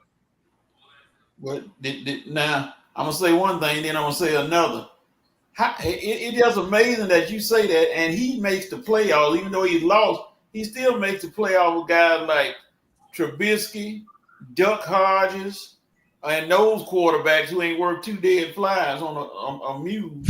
But coaching with that coach. With that being said, Coach, coaching can only get you but so far as well. You gotta have talent. You gotta have talent. You gotta have talent, chemistry, and all that stuff. Yeah. So for me, what happened this year told me it was time for him to leave Pittsburgh anyway. Because you can't tell me he's been there for 20 years and he can't influence them to pick up Shador. And the guy fell in your lap. That ain't all on Mike Tomlin, though. You got to look at Omar for that one. That ain't all on Mike Tomlin. That's my point. And that's the point I'm trying to make. At some point, if you're at a certain spot, at some point, you got to have some pull. Yeah, you got to. Absolutely. And so I told you at the beginning when I first came on here. I even got Smitty agreeing with me. So it's 2 against 1, and I think HOA said nothing because he agreed too. It's about to be 3 against 1. That's okay. I know one thing. I want you to notice something. Watch this. Oh man. You know, when you can use these more than once, then wipe it off. Go to the next person. Get rid of everything. No problem. Oh, it's multi-dimensional. You see, I told you about using logic, Casey. You gotta operate off emotion. I told you about all that logic and that right stuff, saying right stuff. Breaking news: the Atlanta Braves just signed Mike Yastrzemski, outfielder to I think a 2 or 3 year deal. So there's oh Lord, yes. Yeah, That's there's gonna shake the a earth up. That Peter Alonso going to the Orioles, that threw me for a loop. I Yeah. never would imagine him going to Baltimore. Woo. Yeah, I agree. Yeah, the Mets are done. Money You don't have to talk. worry about the Mets Oh, this yeah. year. They done. And plus, But now, plus Baltimore got a young nucleus, as the Orioles got a young nucleus, and this year was Facts. a wash compared to what they did the year before. So now going out and getting you a veteran like that, Oh yeah. but now I ain't getting off the subject, but somebody put it out there, and this was reported by some, that the Dodgers. Guess who the Dodgers in talks with? Tariq Skubal. I said they should shut the season down if they get Tariq. It's over. Stop the season. Don't even It's play over anymore. Just let them Yeah, play it's in their over own league. Go to Japan and play, and no or just let them go to the playoffs and just don't even have to play any games. If they get Tariq Skubal, I'm like, come on, man, that's just too much. That'd be like somebody put Duke going to some. I'm sorry, I said Duke. My bad. All right, bad. coach. I ain't gonna say Duke. I got some. I don't care. I'm a Carolina fan. You can say Duke all you want. Thank you, Smitty. What are you, Smitty? What fan? I'm a Carolina basketball fan. Thank you. Have been since I was 12. Thank you. Backfield 4 days. Back in the day, cat dog. That's right. When Eric Montross was bleeding all over the place and beating people up. That's right. Exactly. Yep. Ho. Well, My dog. listen, Ho. What's yeah. that? Well, I mean, God said you gotta love your neighbors. so if Carletta is still on, then she understands. Ho is about to be 3 against 1 because I'm with that baby blue too. Yeah, love your neighbors as you love the Lord. It's about to be 3 against 1 the other way around. It's about to be 3 against 1. The tables turn quick in these 4 corners. Yeah, it's all good. Come February, we're gonna see what it's looking like. Yeah. Look, Carletta. Carletta got the eyes on me. Carletta put the eyes on the screen. See? I see. See that? See that? See what y'all did? Yeah. All right, Smith. I said I had that was my last question, but I think I got one more. Roll with it. Why hasn't Arthur Blank or Terry Fontenot said anything, and we've been on this losing streak? Like we just. That's what I'm saying. They too quiet behind the scenes. But honestly, when have you ever seen Terry talk about anything that has to do with coaching hires? Yeah, he talked with Ryan Morris when they had press conferences sometime. But when they fired Arthur Smith, he was nowhere to be found. At the end of the day, they probably behind the scenes talking, and he knows his job is in danger too. That's probably why he ain't said nothing, because ain't nothing that they can do to justify what's going on. So, just be quiet until week 18 come, and then you can talk all you want. If you was a season ticket holder for the Falcons right now, and the renewal package come in the mail, what are you gonna do with it? They gonna renew it. Still buy and sell all my tickets. Because you got to remember that the road team that comes, they pay top dollar for tickets. Extra money ain't gonna work. Extra money ain't gonna hurt nobody.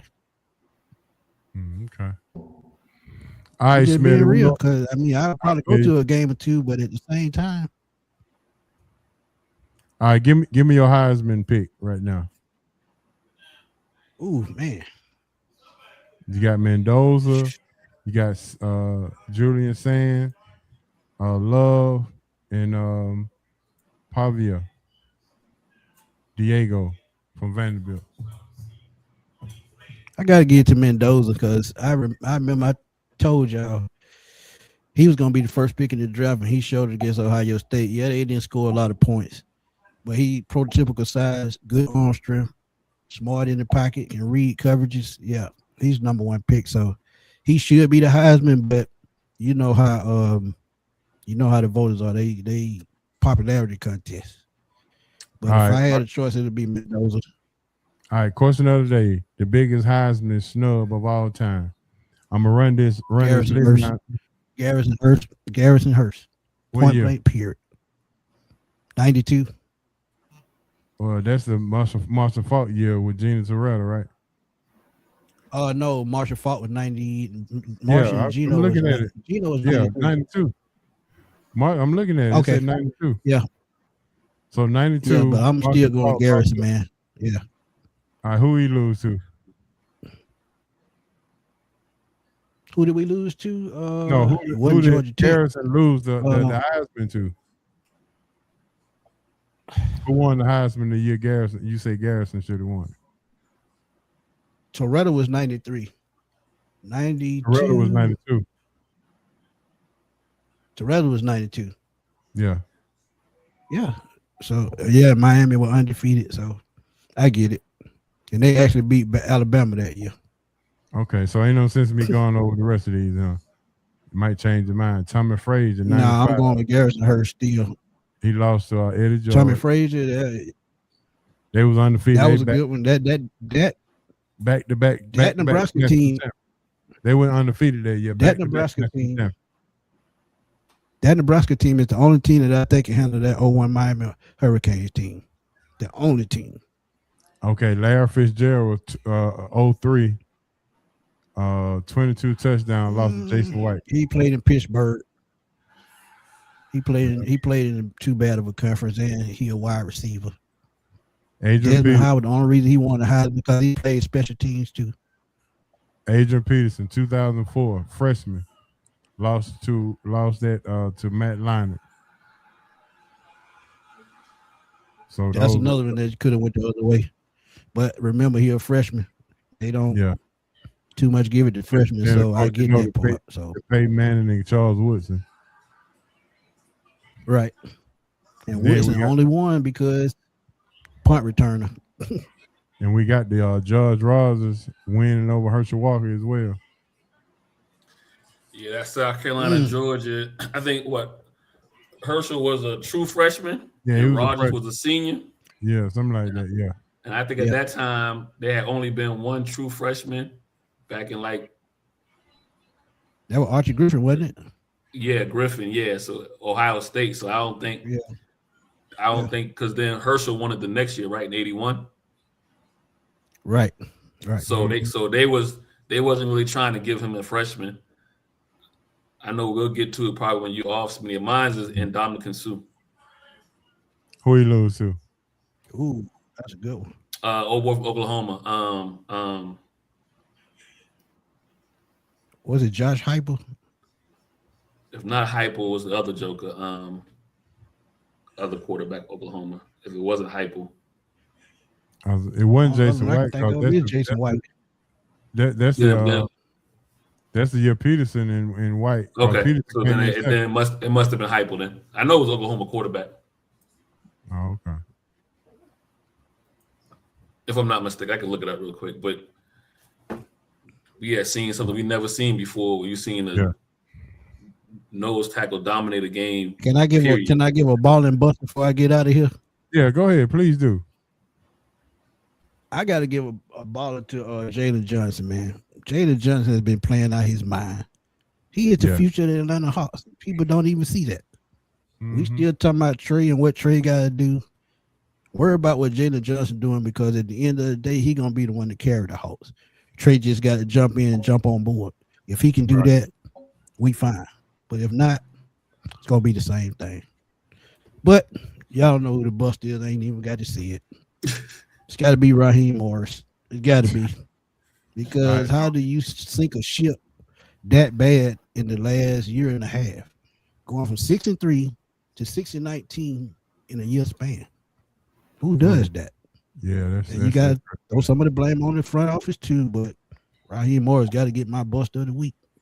What about your boy Stop? I guess your boy Stop is Kevin Stefanski and whatever his name. Man, he got to be the donkey of the day because sabotage all the way. Please go check out Tony Rizzo, ESPN Cleveland, how he went off on the Cleveland organization. That's the way I've been feeling ever since the season started. Because Shedeur had better stats than any quarterback in this draft, ended up in the 5th round, and outplayed the #1 pick the other day. Just think about that. Mm-hmm. So Ho, I need Hancock to come on the show. He said the NFL don't be wrong. I need to know. I need to know how they gonna get out of this one. I need to know. Yeah, that was. He ain't getting out of this one. He can forget it. He ain't getting out of that one. And next time he come on, make sure you let me know. I will gladly come on. Gladly come on and put it back on him. I feel you, Smitty. All right, Smitty, let everybody know where they can find you at, bro. Yeah, find me at FatBoySlim _ on Twitter. Is right there next to my name. You can find me on Twitter over there. That's why I'm over there blowing it up. And also find me on Smitty Sports Machine on YouTube.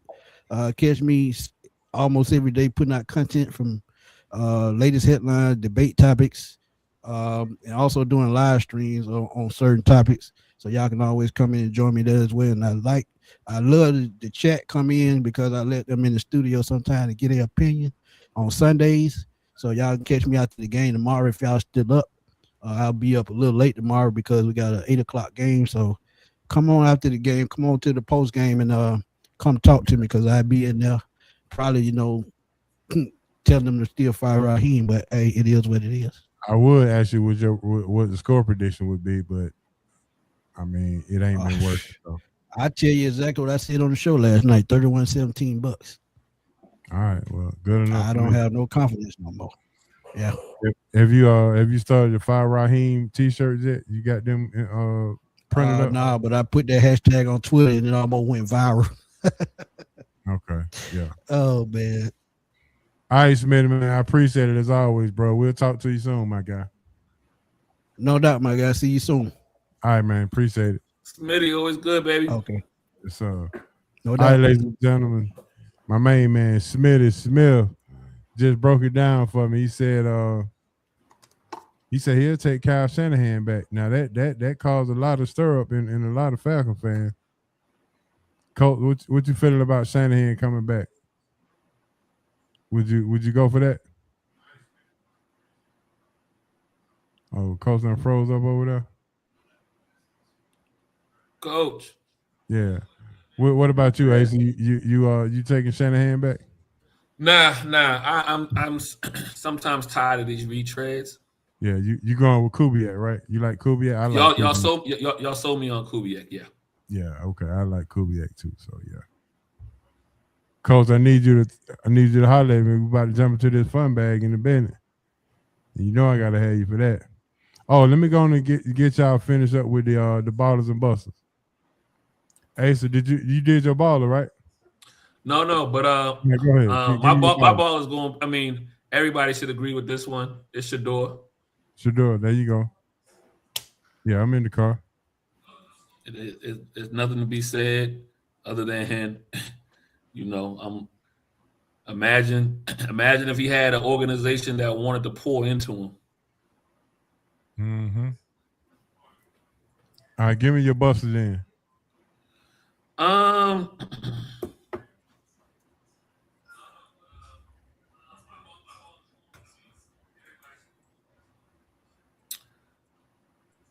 I'm gonna stay in football, and I'm gonna go with the college football committee. Okay, yeah. I was gonna say this about the committee, and I know Coach probably want to hear this, but how do you have Notre Dame ranked ahead of Alabama going into the last week of the season, and then wait till the conference playoff ends, and then all of a sudden, neither one played. But then you jumped them in saying that because they beat them head to head. Well, they beat them head to head before the last game. So if you're gonna say that they beat them head to head, then they should have been ranked ahead of them in the last week of the season as well. Yep. That I don't. So yeah, they get my Buster Award for that for sure. Because first of all, Alabama was in the 2020 game with Auburn, and they got boat raced by Georgia. So they to me is not looking good at the end of the season. Yeah. I feel like Georgia needed to score 7 more points. It needed to be 35-7 and not 28-7. And you might have had a different conversation, but still it don't matter. I got two teams that got boat raced in their conference champion. One team did not move and another team fell. So until they can explain to me how that works, I need, you know what I mean? I need to know. Mm-hmm. All right, you got a boy stop? Should we all just go with the coach for Cleveland? I'm gonna go with the coach from Cleveland. Over to Cleveland. I'm gonna get in the car with you on that one. Okay, yeah, because that was the dumbest dumb. I'm gonna call the coach on the West call and see if he gonna answer.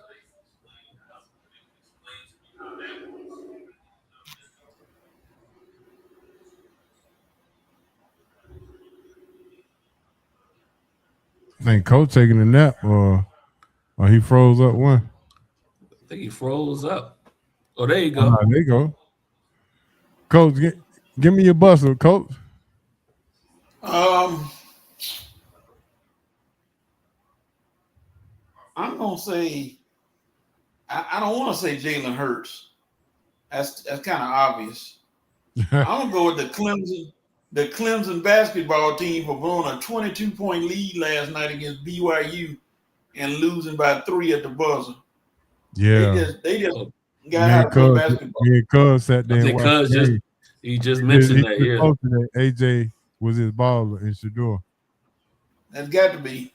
That was terrible watching that game. I'm looking at Clemson. I said, they're going to pull out the upset for the AC. By the time I got the second C out in the ACC, they were down by the score was down to 4 points. I said, Lord have mercy. Here they go. Yeah. Mm-hmm. All right, who's your boy stop, coach? Mr. Bavacqua for the Notre Dame, complaining and whining, and we're not gonna be in the ACC. We're not gonna do this. We're not gonna do that. Shut up. Shut up. You gotta accept it. Like he going too far with it. That's the problem. He's going too far. Everybody, you got a good point, but you just keep belaboring going too far, and just like a little kid. Bye, fool. We don't need to talk to you. It's over with. Just sitting there. And then and now for the dumbest statement in America, Notre Dame had the greatest 10-game winning streak in history. He did go too far with that one, coach. Yeah, he did. He made people go back and look at the schedule. So, here's the other thing. But you know what, Coach? And HO coaches brought something up that kind of made me think. Notre Dame plays a Big Ten ACC schedule every year. And then they sprinkle in, then you had a couple of games with Pac-12. Huh? Military schools. Yeah. So they play Air Force, Navy, Army. They play 2 Pac-12 schools, which are now Big Ten, USC and Stanford. And then they'll play either FSU, Miami, and whatever conglomerate of the ACC schools. So that's the other reason why I'm like, everybody's like, to me, they're playing a mixture of all the, except for the SEC. They don't play the SEC until a bowl game or a playoff game. So I just,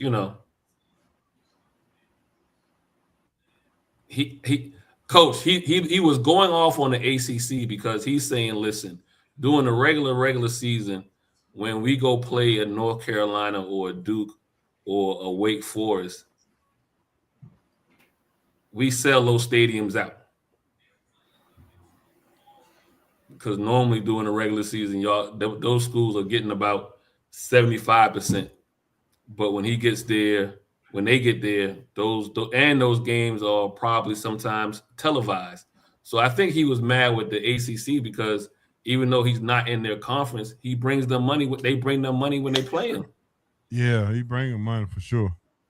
That Pittsburgh and Notre Dame game, and that Boston College or however that stuff works out. Yeah, people watch. They Mm-hmm. All right, real quick before we get into our fun bag. Will OKC break some records this year as far as the NBA 72 wins? They've only 23-1 right now. How far can they go? I have. Go ahead, Coach. They're not gonna break because they're gonna start arresting people. They're not gonna break the record. Okay. How far can they go then, Coach? They go 70, 71, 70? Yeah, they'll lose. They'll win about 75 games.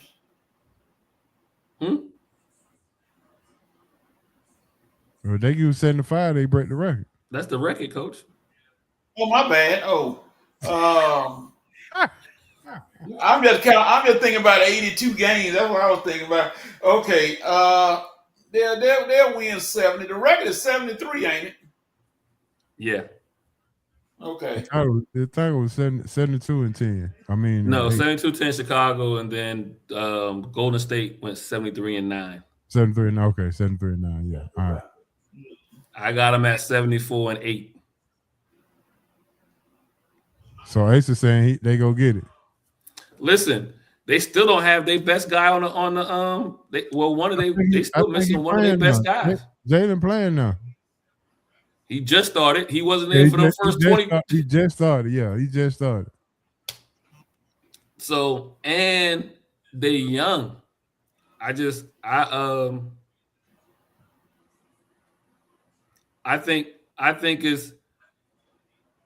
the best thing for them is to try to break the record, because I think that gives them that goal. I mean, everybody's goal is to win a championship, but I think this is something that can make them obviously one of the best teams ever if they can do both.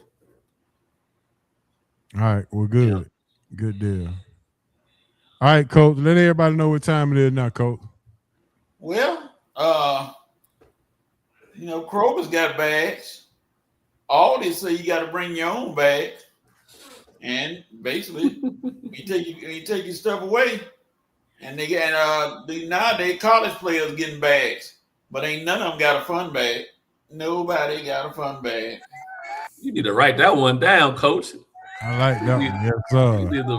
You need to write that one down. Yes, sir. I see him coming in. It's SRT fun bag time. Here we go. First question.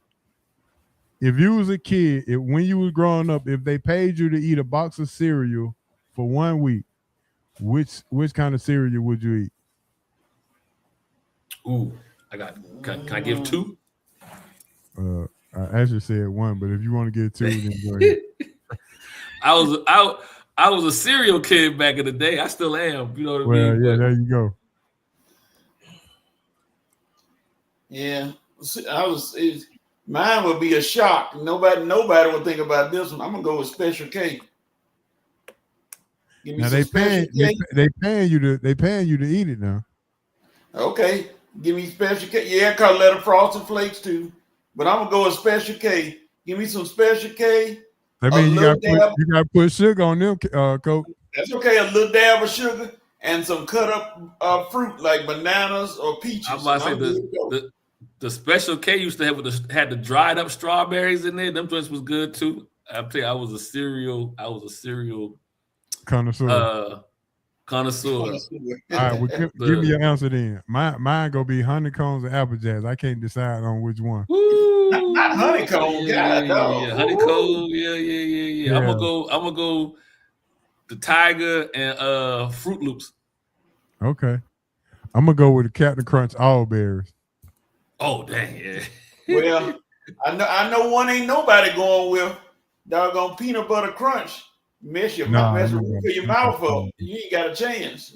I know that's right. So that one wasn't too good. And them what's the ones with all the stars and the clovers? That one was Lucky nasty. Charms. Lucky Charms. Lucky Charms, yeah. And the Pebbles Ghostbusters, those was nasty too. Yeah. That was What about the one with the chocolate chips cookies? Cocoa Crisp. Oh, Cookie Crisp. Yeah. Cookie Crisp. That's what it was. Yeah, Cookie Crisp. Cookie Crisp. And you already said Captain Crunch, right? Cuz said Captain Crunch. Oh, there you go. Yeah. All right. So the second question: how did the pandemic affect you? Well, it taught me how to learn to teach online. Okay. Hey, it should taught everybody how to use Zoom. Yeah.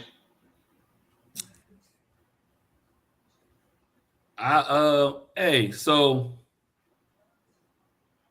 it didn't have the effect on me I think that probably a lot of other people would have had, because I had just spent a year. I had just spent a month in the hospital. Like the year before, I had just spent a month in the hospital and then like a year of rehab.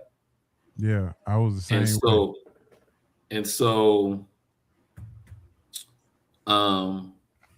Kind of being on shutdown was kind of the norm because I hadn't gotten back into like a regular routine. Oh, let me repeat the question again. How did the pandemic affect you? I had to repeat the question for Carletta. But it for me in a good way, because then kind of trying to get back into a regular routine, I was able to kind of develop some new habits. Kind of when I started my running and I was rehabbing at the time, so it made me want to. I had an occupational therapist, and we did riddles and stuff all day. It made me want to just really tackle those riddles and stuff like that. So I still do them to the day, to be honest with you. Yep. So, and I learned, and I mean, I always like to cook or whatever, but I learned how to make meals that I don't have to go to certain restaurants no more. You know what I mean? Like, okay, look at you. All right, Coach, here we go. Question number 3. Which would you choose for brunch? A brunch buffet, Copeland's or Pappadeaux? Ooh.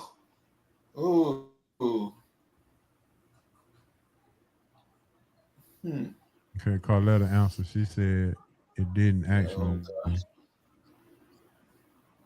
Oh, okay. I'm gonna go with Pappadeaux. Okay, go with Pappadeaux. Barely.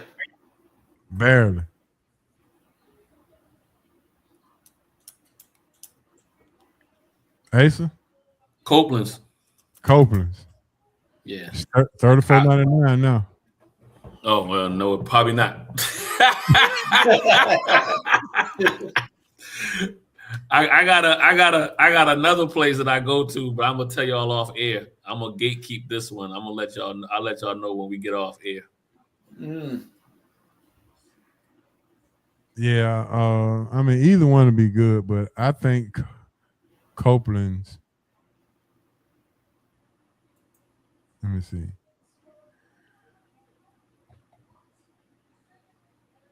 Okay, you haven't had Copeland's. Okay, yeah, Copeland's is probably just only in Atlanta. I'm gonna give the audience an honorable mention though. Y'all, they should check out Marlowe's if they still do it. Okay, Marlowe's Tavern. Yeah. Yeah, the one on they got one on La Vista and one in Brookhaven. And I think I don't know if they do it on Saturday, but I think they were doing it on Sunday at one point. They don't have a bad one. Copeland's do it on Saturday and Sunday, and Saturday is cheaper than Sunday. Okay. Well, you know what? They be trying to get us right after church when we got our pockets open some more. You know what I mean? And yeah, you done donated to the church. Now come donate to me. Yep. All right, question number 4. Keep one, bench one, and cut one. How do you like to travel? Plane, car, or bus? Keep, cut, or bench? Keep, car, bench, bus, and ain't no way on a plane. Ain't no way on the plane, Coach. You ain't getting on the plane. Been there, done that. Don't like what I've experienced. If they paid you to be a marshal on the plane, would you do it? Yeah, if I could shoot myself, yeah. Damn, you don't like to fly? Is it that bad, Coach? Yes, sir. I do not like flying. It brings up I'm not real. What's the word? Anxieties. What's the word they call it? And probably have anxiety. Phobia. Yeah, phobia. Okay. Those they bring out And my two closed words. in. Phobia. You can't get out. I get it, coach. It's What okay. you got, That's Ace? one. What's your keep, bench, and cut? Oh man.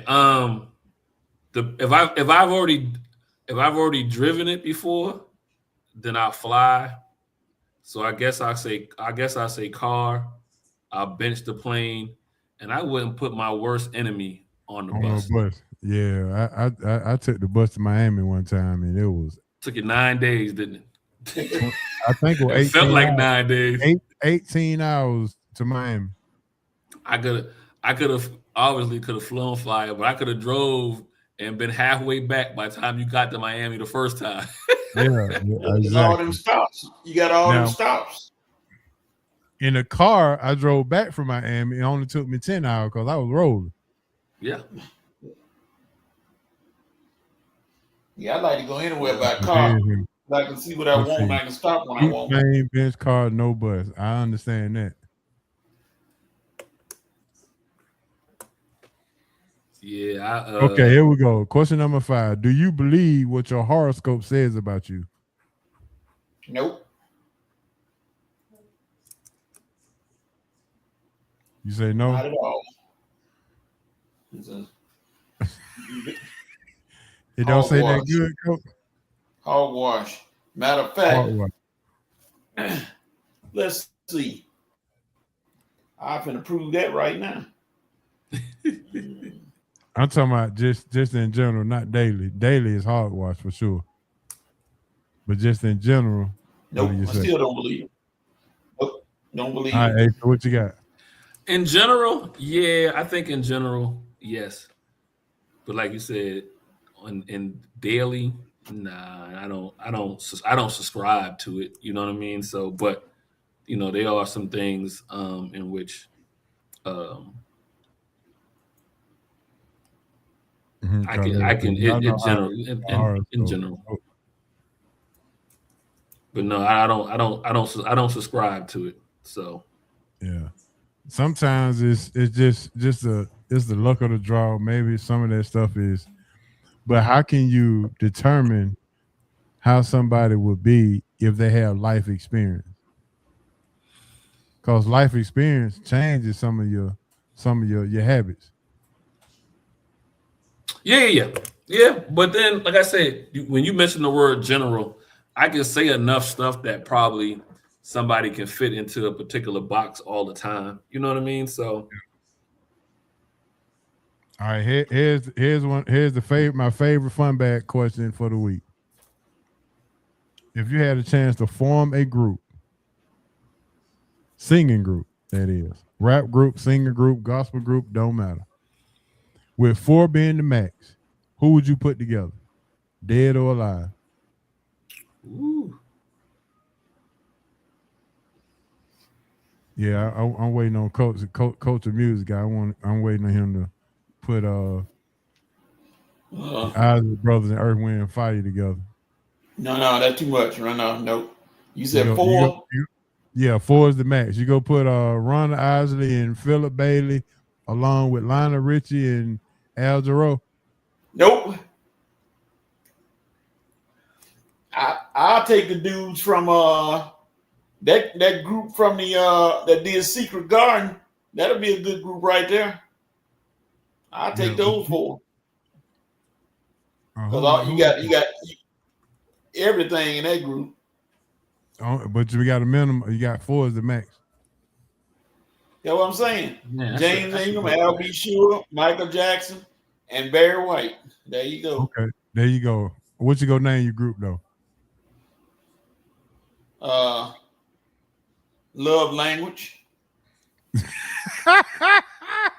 Can't stop. Go ahead now. Go ahead, coach. You was on that one now. I like that. They gonna have #1 hits every time they open their mouth. He said love language. All right, Ace. Come on, music man. I know you got something up your sleeve. Man.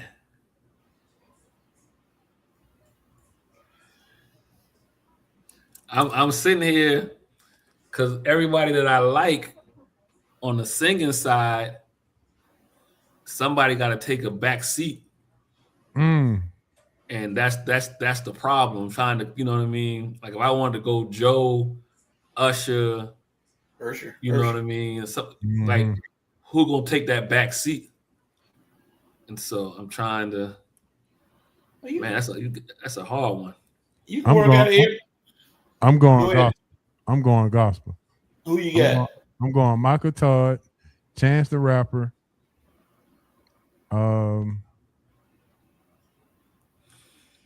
Fred Hammond, and Yolanda Adams. And we're going to name the group Look at God. Oh, okay. Oh, shucks. Uh-oh. Yes, sir.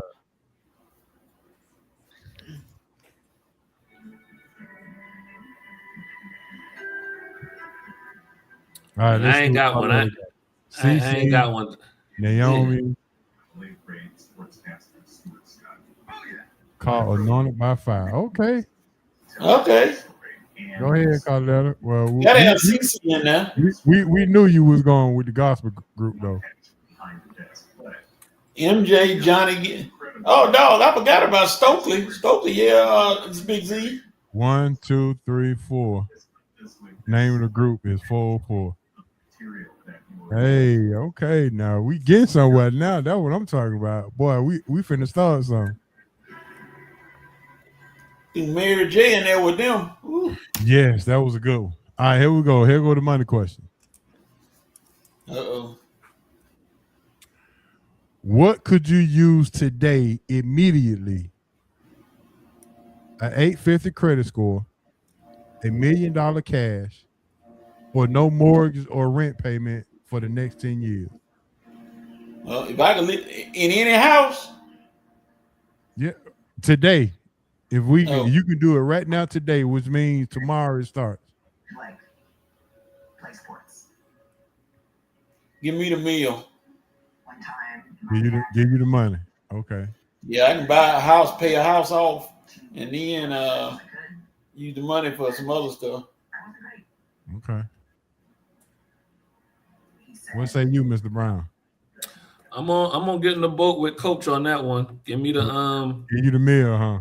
Give me the mill because I'll get my 850 score and I'll find land and build my own house. It'll be yeah.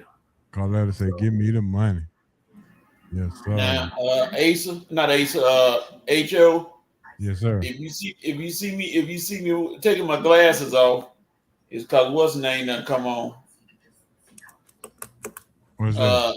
The Stuart Scott 30 for 30. Oh, okay, yeah, we're finna get off in a minute. Yeah. Oh, I got my group real quick. I just came up. You know what I mean? Okay, go ahead. What's your group? It's a little whatever, but Faith Evans, Shantae Moore, Fantasia, and FF and C. Okay, there you go. What's the name of them? FF and C. So Faith Evans. The two F's for Faith and Fantasia, and the C for Shantae Moore. I got another. I said the max is 4. The max is 4. Oh, the max. Okay. So I got another one. Brandy and Monica and Sierra. And the name of the group will be called ATL. Okay.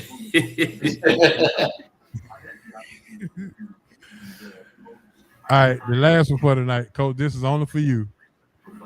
Spell parallel, like parallel park. Par, P-A-R, Lel, L-E-L-L, parallel. Spell it again for him to make sure you got it right. You said parallel, like parallel parking or something like that. Yes, sir. Par, P-A-R, Lel. Simple. That one didn't take a lot. You left out a word. You left out a letter. I think it's 2 R's, isn't it? No. Yeah, I said P-A-R-E-L-L-E-L, right? See, Carletta got it right. I said P-A-R-L-L-E-L, didn't I? I left out a L? Okay. She got your back. You know I got it wrong. I had 2 R's in there. That's why they got spell check. Para, like paraprofessional, like P-A-R-P-A-R-A, then L-L-E-L.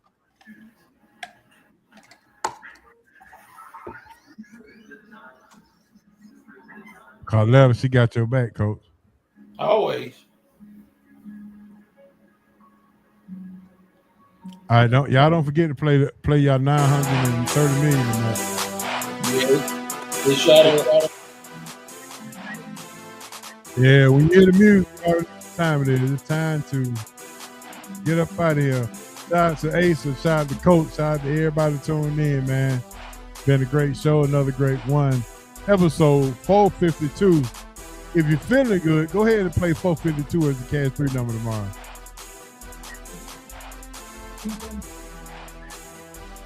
Yes, sir. Yes, sir. Shout out to I done gave all my shout out, man. Shout out to everybody, man. And Hancock, D Will.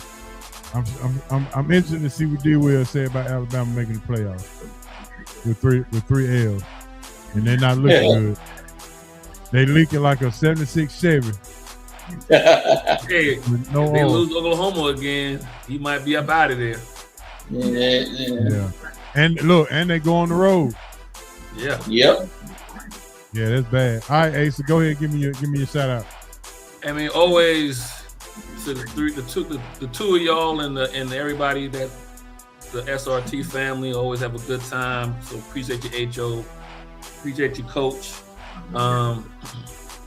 Check me out every Monday, 7 to 9. Myself and my partner Don. So the DNA, we on. Just go to us on every social media account. You'll find a link. Check us out on Monday, 7 to 9. Coach. All right, shout out to everybody, YouTube guys, everybody with SRT 1, 2, 3, 6, everybody, the SRT family. Dez, I didn't see Dez tonight. Shout out to Dez wherever he is. D Will, Hancock, everybody. Shout out to the Red and Rail Sports Show that comes on from 10:30 until Red Rail. Everybody associated. And shout out lastly to the Shank. The Shank is retiring, so you will not see the Shank again, Asa. So look at it now. You will not see the Shank again until next show. That's what I was waiting on. You see me looking. I was like, he must got something else. He must picked up a bat or something. All right, man. With that being said, this your main man, H.O. from Bankhead, R.I.P. Moms and Pop, and R.I.P. BC. For Coach, Asa, myself, Hancock, Smitty, D-Will, and the tenant, man, this is SRT, man. We're going to holler at y'all next week. Y'all be good. We out. Peace.